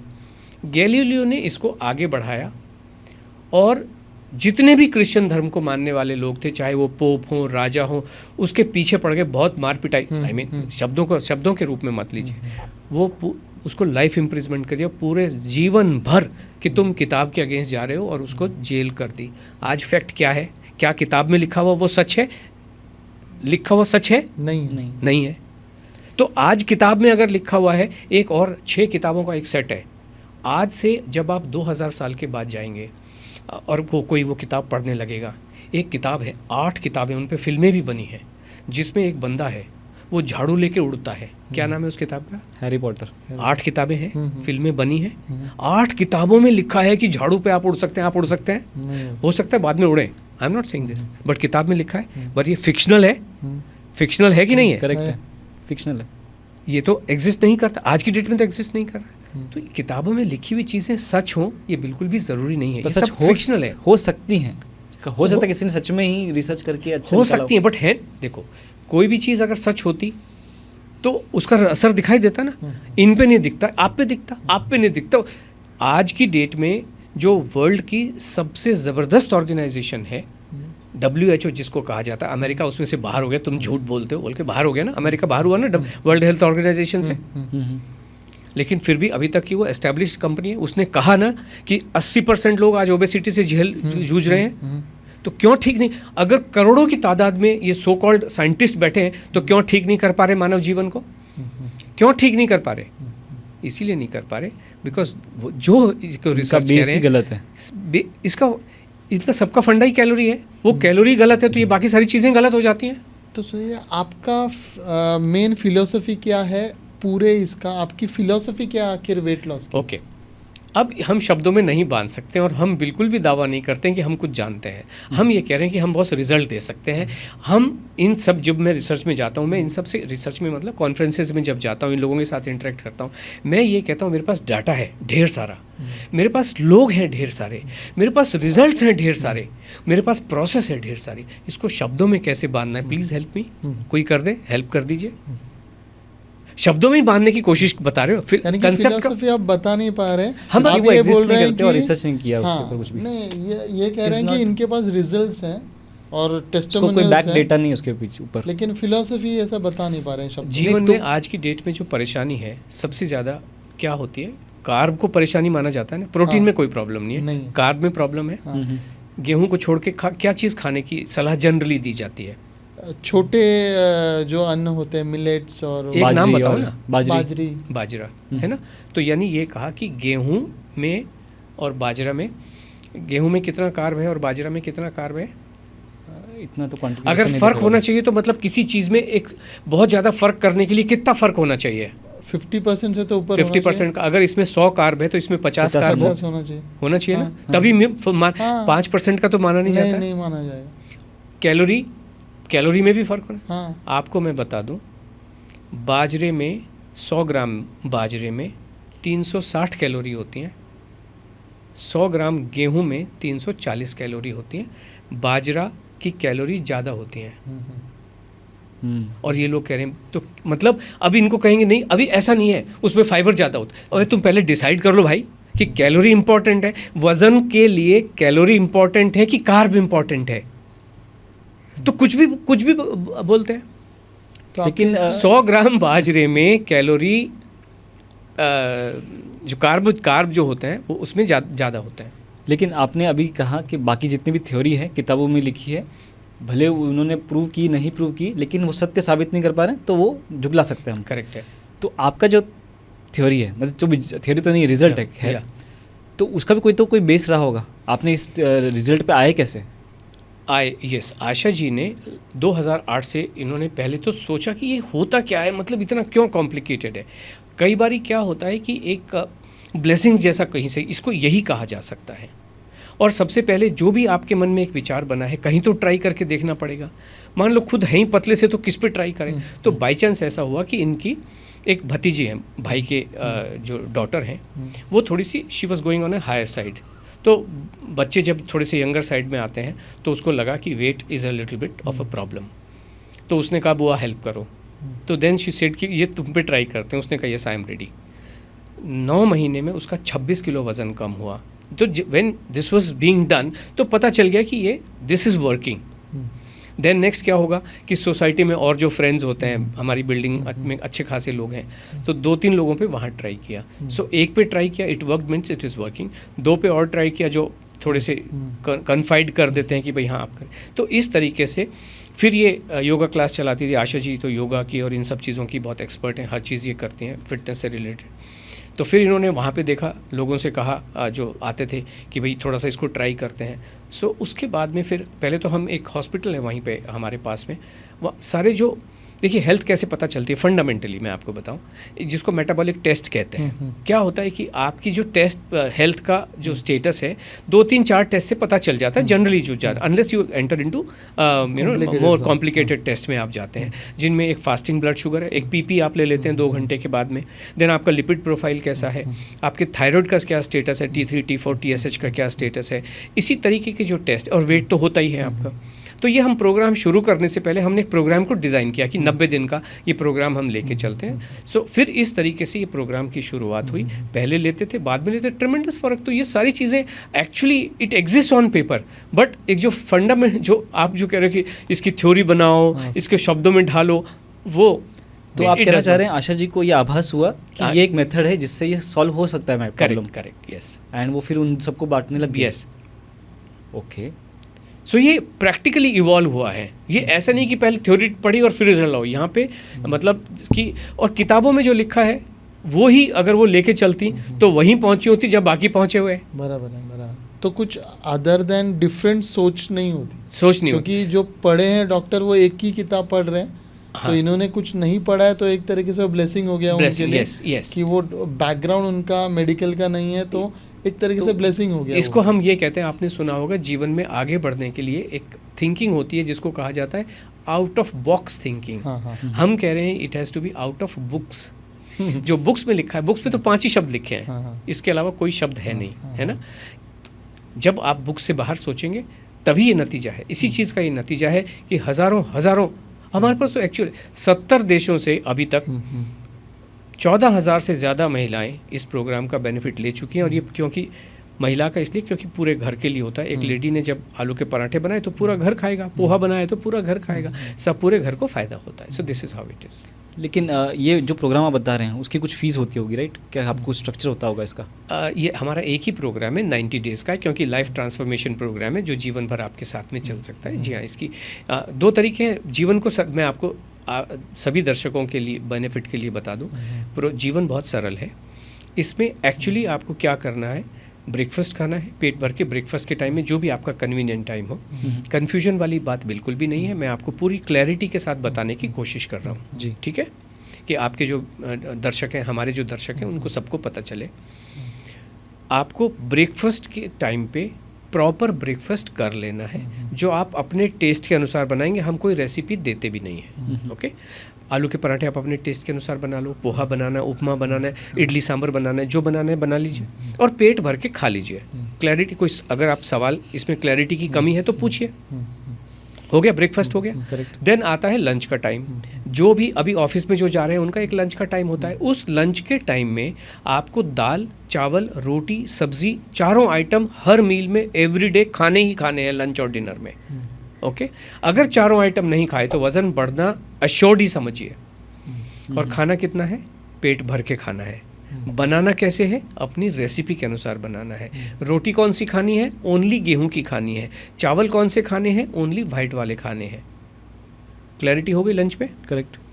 इसी तरीके से डिनर में, डिनर के टाइम पे चारों आइटम आपको पेट भर के खा लेने हैं। फिर आता है एक और इम्पॉर्टेंट चीज़ होती है जिसको कहते हैं फ्रूट। फ्रूट भी हर व्यक्ति को खाना ही चाहिए। फ्रूट खाने का सही तरीका भी मैं आपको बता देता हूँ। फ्रूट जब भी खाएं 2 बजे से पहले खाएं। 2 बजे के बाद खाया हुआ फ्रूट स्वास्थ्य के लिए अच्छा नहीं होता है, वजन को बढ़ाता है। दोपहर के 2 बजे से पहले ही खाना होता है। जब भी आपको लगे कि इस जगह पे खा लेना चाहिए, बिकॉज हम मुझे पता नहीं किसी टीचर का कब रेसेस होता है, किसी ऑफिस का कब टाइम होता है। आप एक टाइम पे फ्रूट खा लीजिए, सिंगल फ्रूट खाइए और कम से कम 200 ग्राम खाइए। क्लैरिटी आ गई फ्रूट खाने में? कोई इसमें क्लैरिटी की कमी नहीं है। खा लीजिए और छिलके उतार के खाइए। एक ही फ्रूट हम छिलके के साथ खाते हैं, एप्पल। छिलका निकाल के ही खाना चाहिए। जो लोग कहते हैं इसके छिलके में बहुत न्यूट्रिएंट होते हैं, तो संतरे में क्यों नहीं होते हैं? तो संतरे को भी छिलके के साथ खा लो, तरबूज को भी छिलके के साथ खा लो। ऐसा नहीं होता है। केवल एक ही फ्रूट है मेरे हिसाब से, जो अंगूर है वो ही आप उसको तो छिलके निकाल। एक सज्जन का कॉल आया कि मैं तो अंगूर भी छिलके निकाल के खा लेता हूँ, but that goes that becomes too much. तो ये वाला चीज़ है। फ्रूट हो गया। इसी हाँ जी, बिल्कुल भी नहीं खाने हैं, बिल्कुल भी नहीं खाने। ड्राई फ्रूट का एक ड्राई फ्रूट का नाम बताइए आप मुझे। बादाम 2 का और नाम बताइए। काजू, खजूर, किशमिश। ओके, मैं आपको बताता हूँ। या आपने मेरा शायद पुराना पॉडकास्ट नहीं देखा। ये बहुत घूम रहा है मेरा, एक्चुअली ये वायरल हो चुका है। आपको फिर मैं बता देता हूँ। आप थोड़ा सा समझिए इस चीज़ को। अंगूर एक फ्रूट है, उसको ड्राइंग प्रोसेस से किया और वो किशमिश बना। Fruit, drawing process, dry fruit. इस ड्राई फ्रूट पे अगर मैंने बादाम को रखा तो ये कौन सा फ्रूट था? अगर मैंने यहाँ पे काजू को रखा तो ये कौन सा फ्रूट था? आपने कभी देखा है? काजू को फ्रूट के रूप में देखा है? अंगूर को देखा है, वो किशमिश बनते हुए देखा है। खजूर को आपने छुआरा बनते हुए देखा है। बादाम कौन सा फ्रूट था? ये नहीं थे। ये ड्राई फ्रूट नहीं है। ये आपको घुट्टी घोल के जिन्होंने इस बादाम को बेचना है, आपकी सेहत के साथ खिलवाड़ करना है, उन्होंने आपको बादाम ड्राई फ्रूट बोल के, काजू ड्राई फ्रूट बोल के आपको पिला दिया और आप पी रहे हो। लेकिन ये ऐसा है नहीं। ये नट्स हैं। ये सीड हो सकते हैं, नट हो सकते हैं, ड्राई फ्रूट डेफिनेटली नहीं है। न काजू, न बादाम, न पिस्ता, न और कोई। तो ये लेना ही नहीं आप? बिल्कुल भी नहीं लेना है। ड्राई फ्रूट भी नहीं लेने हैं। आप मुझे बताएंगे, जब मुझे अंगूर मिल रहे हैं तो मुझे किशमिश क्यों खानी है? ये किशमिश आई कहाँ से दुनिया में? कॉमन सेंस से क्या आप बता पाएंगे या मैं बताऊं?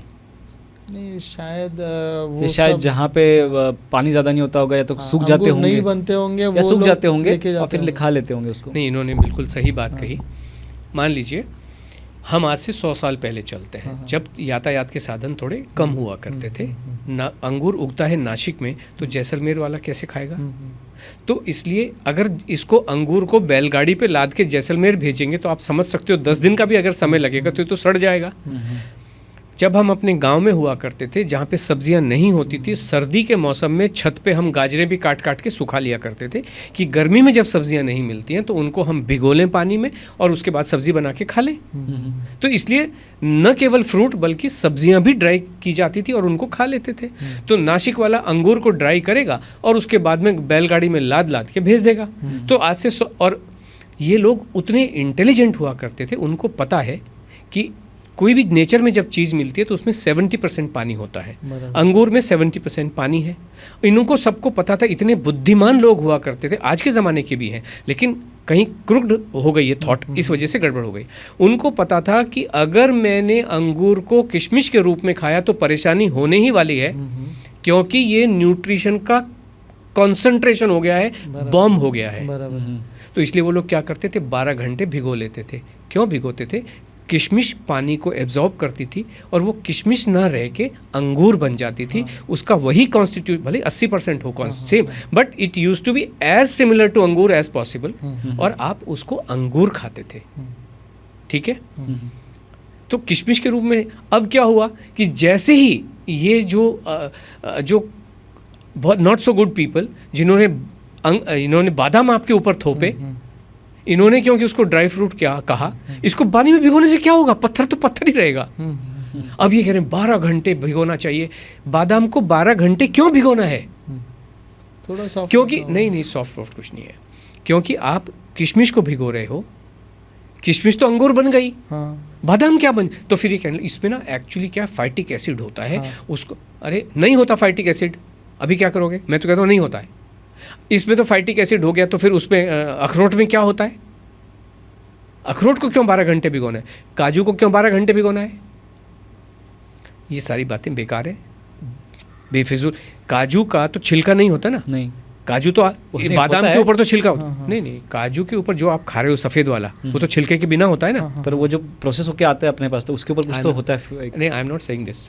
बादाम जो है, बादाम को इसलिए कहते हैं कि बादाम का जो छिलका होता है, जो हम पतला जो छिलका होता है, उसमें फाइट ये होता है, वो होता है। तो मैं चक्कू से निकाल लूँगा ना उसको ऐसे खुरच के। लेकिन अब ये क्योंकि जवाब नहीं दे पाते तो कुछ रीज़न देने की, अब कौन ढूंढने जाएगा उसमें फाइटिक एसिड है कि नहीं है। अभी राजेश जी कह रहे हैं फाइटिक एसिड, चलो मान लिया, लेकिन भिगोने का कोई रेलेवेंस, पहली बात तो उसको खाना नहीं है, because that's not a dry fruit. अब आपको पता चल गया ना, बादाम ड्राई फ्रूट नहीं है, पता चला ना? यस। और ड्राई फ्रूट क्यों खाए जाते थे? अब अंगूर मिल रहे हैं ना, अब तो अंगूर इधर से वहाँ पे न्यूजीलैंड में कीवी पैदा हुआ, शाम को बम्बई में मिलता है। अभी क्या ज़रूरत है? बैलगाड़ी के ज़माने में ड्राई फ्रूट का महत्व था, फिग कहीं उग रही, अभी तो ताज़ी अंजीर खाइए ना आप। तो इस वजह से इस तरीके, और महंगी कितनी हो जाती हैं। जो अंगूर आपको सस्ता मिल रहा है, और आप ये समझिए ड्राइंग प्रोसेस में होता क्या है, बैक्टीरिया जन्म लेता है कि नहीं लेता है, वो बैक्टीरिया स्टोरेज में होता है कि नहीं होता है। उस बैक्टीरिया को आप पानी में 12 घंटे और रखते हो, क्या होगा? उस बैक्टीरिया का हाल खराब होगा कि नहीं होगा? बादाम के ऊपर बैक्टीरिया लगा होगा, फिर आप उसको और जन्म दे के 12 घंटे बाद सुबह एम्प्टी स्टमक खा रहे हो, क्या हाल होगा? खराब होगा कि नहीं होगा? हालत खराब होगी कि नहीं होगी? क्यों करनी ऐसी? अंगूर खाओ ना। फिर कहते नहीं, अंगूर के ऊपर तो पेस्टिसाइड होता है, किशमिश के ऊपर नहीं होता है पेस्टिसाइड, उसी को तो आपने यहाँ तो फिर भी धो रहे हो। तो ये इतना मुश्किल नहीं है जीवन। सो आप अपना दिनचर्या की बात कर रहे थे, आपने लंच के बारे में बताया था कि फ्रूट्स की बात कर रहे थे, और डिनर के टाइम पे भी कुछ सिंपल चीज़ें हैं? नहीं, आप नॉर्मल डिनर कीजिए, दाल चावल रोटी सब्ज़ी बदल के खाइए। जो दाल चावल, जब हम दाल चावल रोटी सब्ज़ी कह रहे हैं, तो जो जैन समाज से लोग आते हैं वो अपने हिसाब से खाना बनाएंगे, वेजिटेरियन अपने हिसाब से खाना बनाएंगे, और जो नॉनवेज खाने वाले लोग हैं वो अपने हिसाब से खाना खाएंगे। टाइमिंग का है इसमें कि इस टाइम पे ही खाना है? नहीं, हमारा बिल्कुल भी नहीं। अभी मान लीजिए कोई ऑफिस से कोई व्यक्ति आता ही 8 बजे है, एक लेडी मान लो स्कूल में जा रही है, वो आती 2:30 बजे है, तो फिर तो अगर मान लीजिए मैंने टाइम कह दिया, फॉर एग्जांपल मैंने कोई टाइम कह दिया कि आप 6 बजे खा लो, तो प्रेशर हो गया कि नहीं हो गया? हमारे इस प्रोग्राम में प्रेशर किसी भी चीज़ का नहीं होता है। हमारा प्रोग्राम जो है ग्रुप प्रोग्राम होता है, पूरी दुनिया, मैंने जो भी आपको बताया, ग्रुप प्रोग्राम का मतलब ये होता है, और मैंने ये भी कहा कि जेनरिक होता है, सब लोगों को सेम खाना खाना है, किसी भी एज के हो, किसी भी एज का हो, सबको वही खाना है। अब कुछ लेडी का मेरा बच्चा 2 साल का है, तो हाँ, अगर खाना खा रहा है तो वो यही खाएगा। और बच्चे माँ से इंस्पायर होके अब उनका सबका लाइफस्टाइल वैसा ही हो जाता है। सब लोग फ्रूट खा रहे हैं, बल्कि माँ को कहते हैं मामा फ्रूट का टाइम हो गया, आशा मैडम ने आपको बताया ना फ्रूट खाना है, फ्रूट खा लीजिए। तो सब अपना लाइफस्टाइल अपने कन्वीनियंट और अपने कंफर्ट के हिसाब से डिफाइन कर लेते हैं। अगर किसी को परेशानी आती है, बहुत सारे लोग ऐसे होते हैं, कौन से होते हैं, इंडिया में रहते हैं, अमेरिका के लिए काम करते हैं, रात भर जागते हैं, दिन भर सोते हैं, तो उनका कैसे मैं बताऊं? इसलिए उनके हिसाब से, उनकी कन्वीनियंस एंड कंफर्ट के हिसाब से उनको बता दिया जाता है। लेकिन खाने में आने तो 4 आइटम है, उसके अलावा आप जो मर्जी खाएं। लेकिन अगर ये इतना ही सिंपल है तो 90 डेज प्रोग्राम की ज़रूरत ही क्यों है?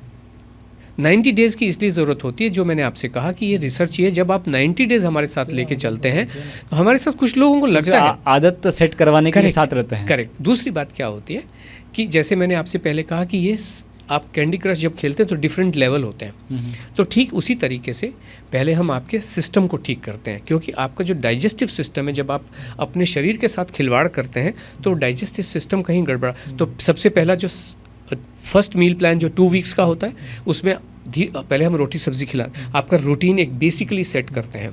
उसके बाद हम आगे चलते हैं, फिर 2 वीक्स आगे चलते हैं, फिर हमारे मील प्लान में पास्ता, पिज़्ज़ा, हाका नूडल, पाव भाजी, बर्गर, सैंडविच, मोमोज, डम्पलिंग्स, दाल बाटी, दाल ढोकली, काठी रोल, सब कुछ होता है।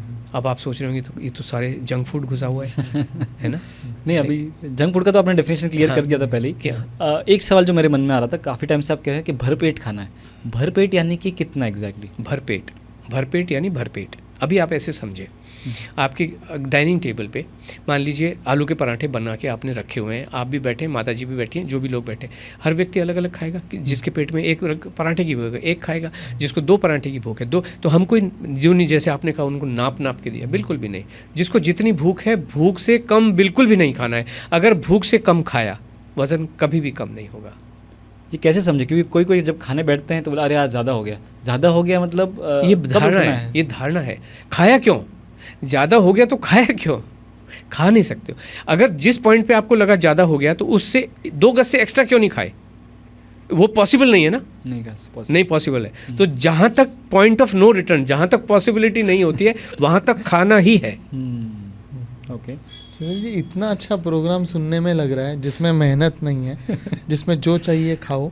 हाँ, ऑफ कोर्स आपने इस पूरे पॉडकास्ट में ट्रेलर दी है, पिक्चर अभी बाकी होगा। वो तो मैं समझ सकता हूँ कि क्या है, जिसे ABCD नहीं आती उसे आप पोएम तो सिखा नहीं सकते इस वक्त इतने 1 घंटे के दौरान में, तो वो मैं समझ सकता हूँ। लेकिन इतना अच्छा प्रोग्राम है तो ये जेब पे बहुत ज़्यादा भारी तो नहीं पड़ेगा हमारे, मतलब कितना पड़ेगा? एक रेशियो बता दीजिए। मैं जानता हूँ आप पैसे बताने की ज़रूरत नहीं है, क्योंकि टाइमलाइन हमारे पॉडकास्ट का कैसा है, शायद 2-3 साल बाद भी कोई देखे। तो आप अभी आपकी फ़ीस बताने की बजाय आप रिलेवेंसी बता देंगे तो भी बहुत है।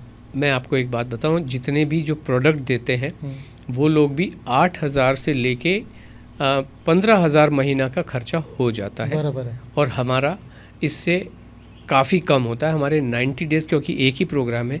मैं आज जब हम बैठे हुए हैं, अप्रैल 2025 में जब हम बैठे हुए हैं, इस समय की फ़ीस बता देता हूँ, क्योंकि हम ये सोशल मीडिया पे न जाने कब तक पड़ा रहेगा, फिर कहेंगे आपकी फ़ीस तो इतनी थी। बट 2025 में जो प्रोग्राम चल रहे हैं, 90 डेज़ का हमारा एक ही प्रोग्राम चलता है, ना 30 डेज़ का है, ना 1 हफ्ते का है, ना डेमो है, ना ट्रायल है।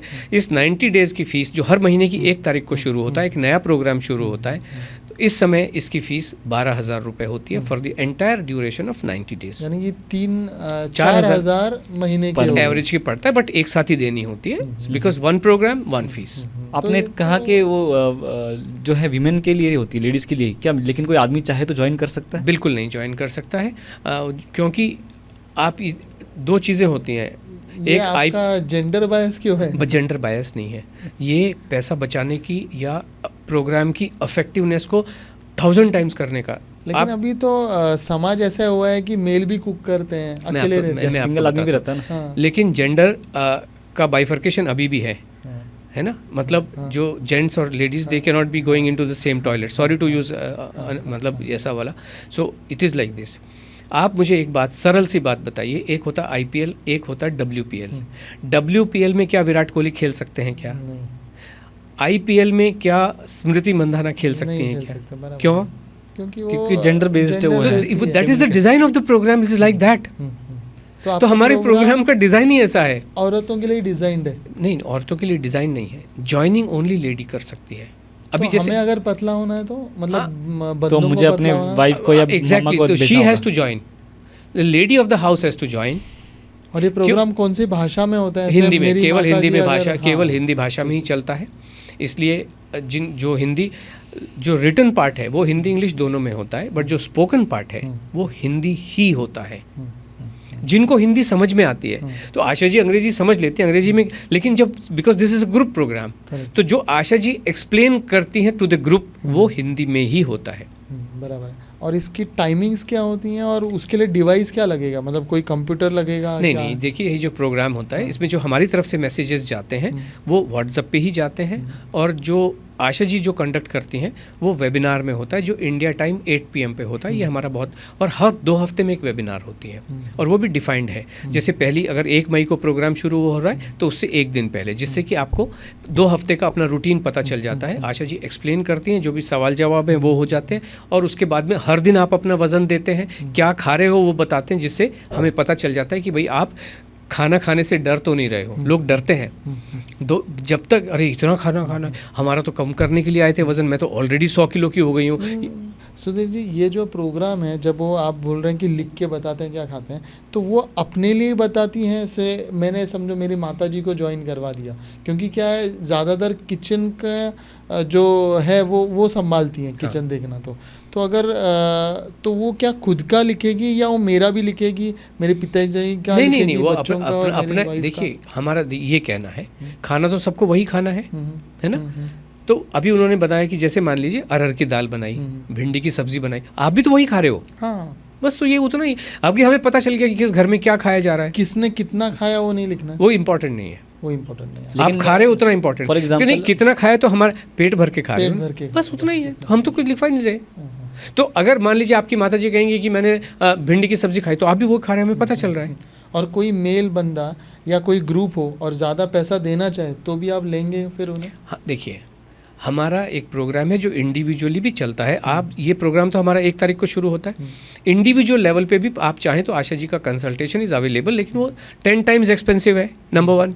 इंडिविजुअल उसमें वो जो ग्रुप की डायनेमिक्स आती है, जो ग्रुप में बैठे हुए होते हैं, आप देखिए उसमें कितना मज़ा आता है। आज म्यूज़िक में अकेला हारमोनियम वाला क्यों नहीं बैठता है, ऑर्केस्ट्रा क्यों चाहिए? क्योंकि जो ऑर्केस्ट्रा का जो संगीत निकलता है, जो वाइब्रेशंस होते हैं, ग्रुप जो डायनेमिक्स होती है, कितना अच्छा लगता है। अभी मान लीजिए एक ग्रुप में हमारे 100 लोग हैं, 10 लोग खाना देख के डर गए, इतना खाना, और 10 लोग कहें नहीं हम तो फीस दे के आ गए ना, आशा मैडम जो कहेंगी हम बिल्कुल वही करने वाले हैं। शुरू के हम काफ़ी टाइम बैठ जाते हैं, शुरू के 10 दिन में जब कन्फ्यूजन होते हैं, डर होते हैं, 2 दिन के बाद में हम फिर बैठे हुए हैं। 10 लोग 100 में से 10 लोग डेफिनेटली ऐसे होंगे जो डरे हुए होंगे, बॉस कुछ तो गड़बड़ हो गई, हमने गड़बड़ कर दिया ये प्रोग्राम ज्वाइन करके, इतना खाना, मैं तो आई थी वज़न कम करने के लिए, ऑलरेडी 100 किलो की हो गई हूँ, लगता है 110 करके छोड़ेंगे। तो वो कुछ लोग ऐसे हैं वो खाते नहीं हैं, डरते हैं, खा तो रहे हैं बट थोड़ा डर के खा रहे हैं, और उनका वज़न कम नहीं हो रहा है, या मतलब होना चाहिए था मान लीजिए x ग्राम, हो रहा है उसका आधा, तो मन में कॉन्सोलिडेट देखा, मुझे तो पहले ही पता था नहीं होगा, आलू के पराठे से कहीं वज़न कम होता है। हम 2 दिन के बाद फिर बैठे होते हैं, एक और 120 किलो की लेडी बैठी, उसने कहा मैडम मैंने तो पैसे दे दिए आपको, मैं तो जो कह रही हूँ बिंदास खा रही हूँ, और मेरा वज़न आज 2 किलो कम हो चुका है 2 दिन में। तो क्या होगा, ऐसे 10 लोग ऐसे बैठे होंगे जो 120 किलो के होंगे, 80 किलो के, तो ये 10 लोग इंस्पायर होंगे कि नहीं होंगे? और इनको सबको पता है ये पूरा प्रोग्राम हमारा ट्रांसपेरेंट प्रोग्राम है। इनको आलू का पराठा बताया और इनको कहा कि बस आलू डालना ना, ऐसा तो नहीं है, ये तो सब ओपन प्रोग्राम है ना। तो इसलिए जो ग्रुप से जो लोग सीख रहे हैं, ये कमाल की चीज़ है। और इस खर्चे के बाद कोई और सप्लीमेंट का खर्चा है इसमें? कुछ या नहीं, कोई और हम तो कोई प्रोडक्ट दे नहीं रहे, नहीं रहे? कुछ नहीं। हाँ, किस खर्चा कैसा हो सकता है कि किसी को मान लीजिए किसी के घर में वेइंग मशीन नहीं है, हम आपके अब सिर्फ वज़न ही कम नहीं करना होता है, आपको अपनी टमी भी कम करनी, तो नापने के लिए फीता भी होना चाहिए, है ना। बस उतना ही छोटा मोटा? हाँ वही है, उतना ही, और कुछ भी नहीं। और 90 दिन के बाद क्या है वो वज़न वापस आ सकता है आपके प्रोग्राम के बाद? तो जब तक तो प्रोग्राम था तब तक मैं इंस्पायर्ड था, फिर वापस मैंने क्या कहा, ये लाइफस्टाइल करेक्शन का प्रोग्राम है। आपने जितनी भी परेशानियां हैं, इवन जो ओबेसिटी है, it is a lifestyle disease बोल सकते हो, हालांकि हम मानते नहीं डिजीज़ को, बट नए ज़माने में लाइफस्टाइल का अफेक्ट है। हम तो लाइफस्टाइल करेक्ट करते हैं, और लाइफस्टाइल करेक्शन 90 डेज़ को लाइफ नहीं बोलते हैं, life means through out the life. तो ये जो लाइफस्टाइल चेंज होता है, ये आपको जीवन, ये बन ही जाता है आपका लाइफस्टाइल, आप चाहो ना चाहो। और 90 दिन बाद अगर कोई डाउट आए, 2-4 महीने बाद हमें ऐसा लगे कि या कोई नॉनवेज है वो वेजिटेरियन होना चाहे या समथिंग, तो आपको कंसल्ट वापस कर सकते। बहुत अच्छा, आपके सवाल कुछ बहुत अच्छे आ रहे हैं एक्चुअली, ये सभी ऑडियंस को बहुत अच्छा देंगे। हमारा प्रोग्राम ख़त्म होता है, इंटरेक्शन नहीं। इंटरेक्शन हमारा लाइफ लॉन्ग के लिए होता है। पहली बात तो जो भी बताया जा रहा है वो सारा वीडियो रिकॉर्डिंग आपके पास ऑलवेज़ अवेलेबल होता है। जो भी बताया जा रहा है वो, चाहे वो रिटर्न चीज़ें हैं, चाहे वो स्पोकन चीज़ें हैं, चाहे वो वीडियोज़ हैं, वो ऑलवेज सिस्टम बने हुए हैं, आपके पास से कभी भी वो हटेगा नहीं, आपके पास ऑलवेज़ अवेलेबल होता है।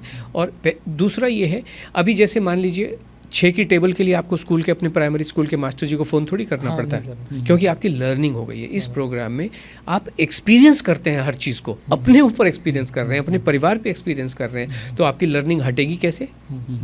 ये तो 90 दिनों का इसीलिए ना, कि आपको पता चल गया कि कैसे आपको अपने आप को कंडक्ट करना है, अपने परिवार को कंडक्ट करना है। तो इसलिए आप ऐसा ही चीज़ करते चले जाएंगे तो वज़न कभी भी वापस नहीं आएगा। हाँ, आप कहें नहीं मुझे तो नवरात्रे के व्रत रखने हैं, जैसे ही खाना बंद करो वज़न डेफिनेटली वापस आएगा।